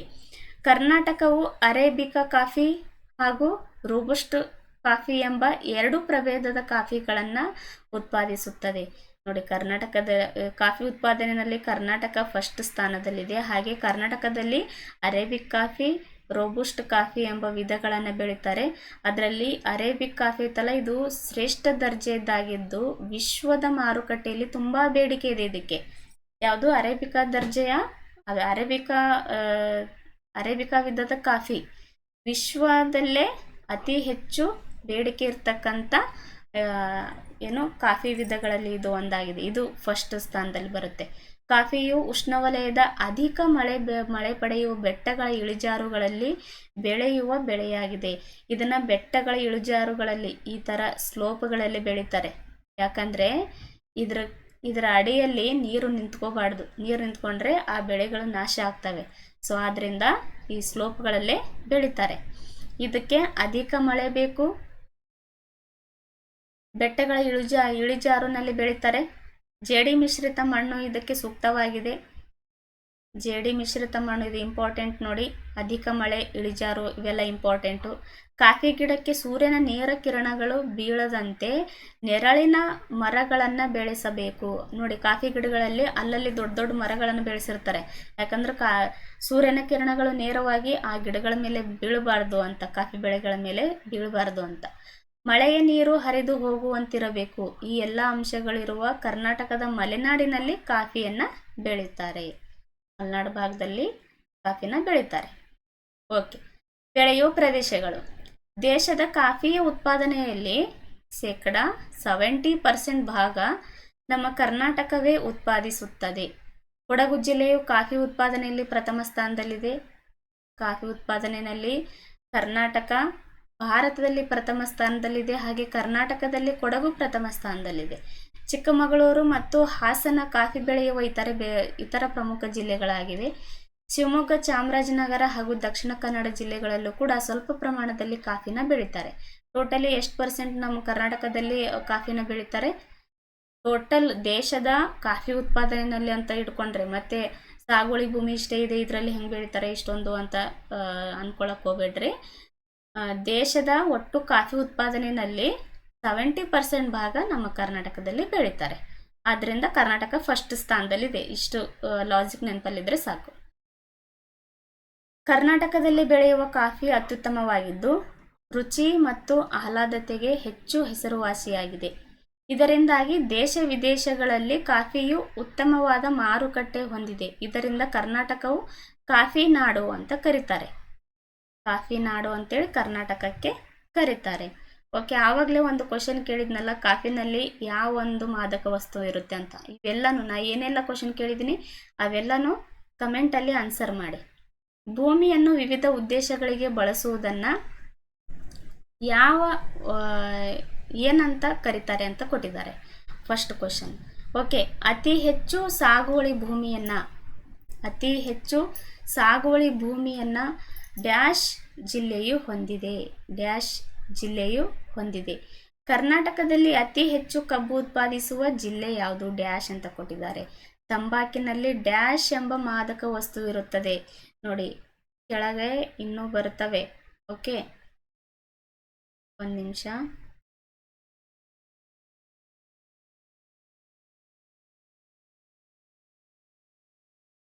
ಇದು ಏನೋ ಪ್ರಾಬ್ಲಮ್ ಆಗ್ತಾ ಇದೆ, ಒಂದೇ ನಿಮಿಷ.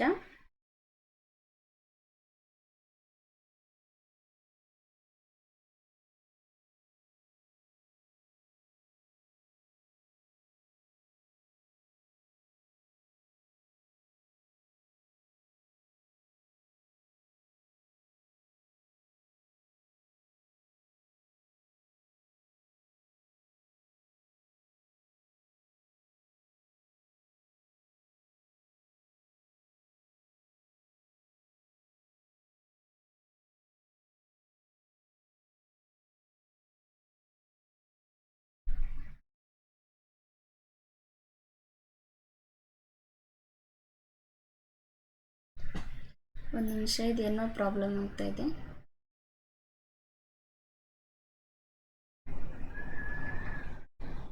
ಓಕೆ,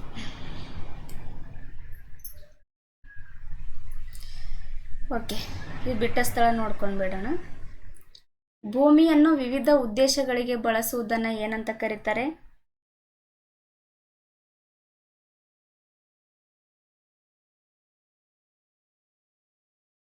ಸಾಗುವಳಿಗೆ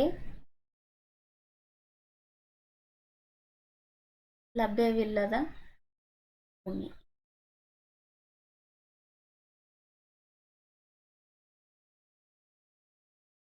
ಸಾಗುವಳಿಗೆ ಲಭ್ಯವಿಲ್ಲದ ಭೂಮಿ. ಅತಿ ಹೆಚ್ಚು ಸಾಗುವಳಿ ಭೂಮಿ ಯಾವ ಒಂದು ಜಿಲ್ಲೆಯಲ್ಲಿ ಕಂಡುಬರುತ್ತೆ? ಕಲಬುರಗಿ.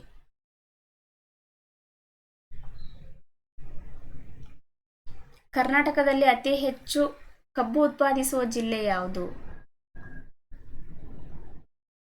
ಬೆಳಗಾವಿ. ತಂಬಾಕಿನಲ್ಲಿ ಡ್ಯಾಶ್ ಎಂಬ ಮಾದಕ ವಸ್ತುವಿದೆ.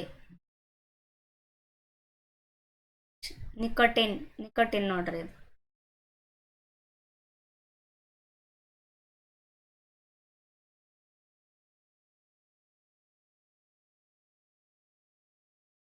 ಓಕೆ, ಕರೆಕ್ಟಾಗಿ ಬರೋದಕ್ಕೆ ಬರ್ತಾ ಇಲ್ಲ, ಅಡ್ಜಸ್ಟ್ ಮಾಡ್ಕೊಳ್ರಿ. ಓಕೆ, ಅತಿ ಹೆಚ್ಚು ಕಾಫಿ ಎಲ್ಲಿ ಬೆಳೀತಾರೆ? ಅತಿ ಹೆಚ್ಚು ಕಾಫಿ ಬೆಳೆದು ಕೊಡಗು ಜಿಲ್ಲೆಯಲ್ಲಿ. ಅತಿ ಹೆಚ್ಚು ಹತ್ತಿ ಬೆಳೆಯೋದು ಎಲ್ಲಿ? ಹಾವೇರಿ ಜಿಲ್ಲೆ. ಅತಿ ಹೆಚ್ಚು ಭತ್ತ ಬೆಳೆಯೋದು ಎಲ್ಲಿ? ಬಿಸಿಲಿನಾಡು, ರಾಯಚೂರು. ಅತಿ ಹೆಚ್ಚು ರಾಗಿ ಎಲ್ಲಿ ಕಂಡುಬರುತ್ತೆ? ಯಾವ ಜಿಲ್ಲೆಯಲ್ಲಿ ಬೆಳೀತಾರೆ? ತುಮಕೂರು. ಅತಿ ಹೆಚ್ಚು ಜೋಳ ಬೆಳೆಯೋದು ವಿಜಯಪುರದಲ್ಲಿ. ಓಕೆ, ಆಯ್ತು. ಇದಿಷ್ಟು ಇವತ್ತಿನ ಕ್ಲಾಸ್ ಆಗಿತ್ತು. ನೆಕ್ಸ್ಟ್ ಕ್ಲಾಸಲ್ಲಿ 9th ಸೆಕೆಂಡ್ ಭಾಗದಲ್ಲಿ ಬರ್ತಕ್ಕಂಥ ಭಾಗಗಳಲ್ಲಿ ಏನು ಭೂಗೋಳಕ್ಕೆ ಸಂಬಂಧಪಟ್ಟ ಪಾಠಗಳಿದ್ದಾವಲ್ಲ, ಆ ಪಾಠಗಳನ್ನು ನೋಡ್ತಾ ಹೋಗೋಣ.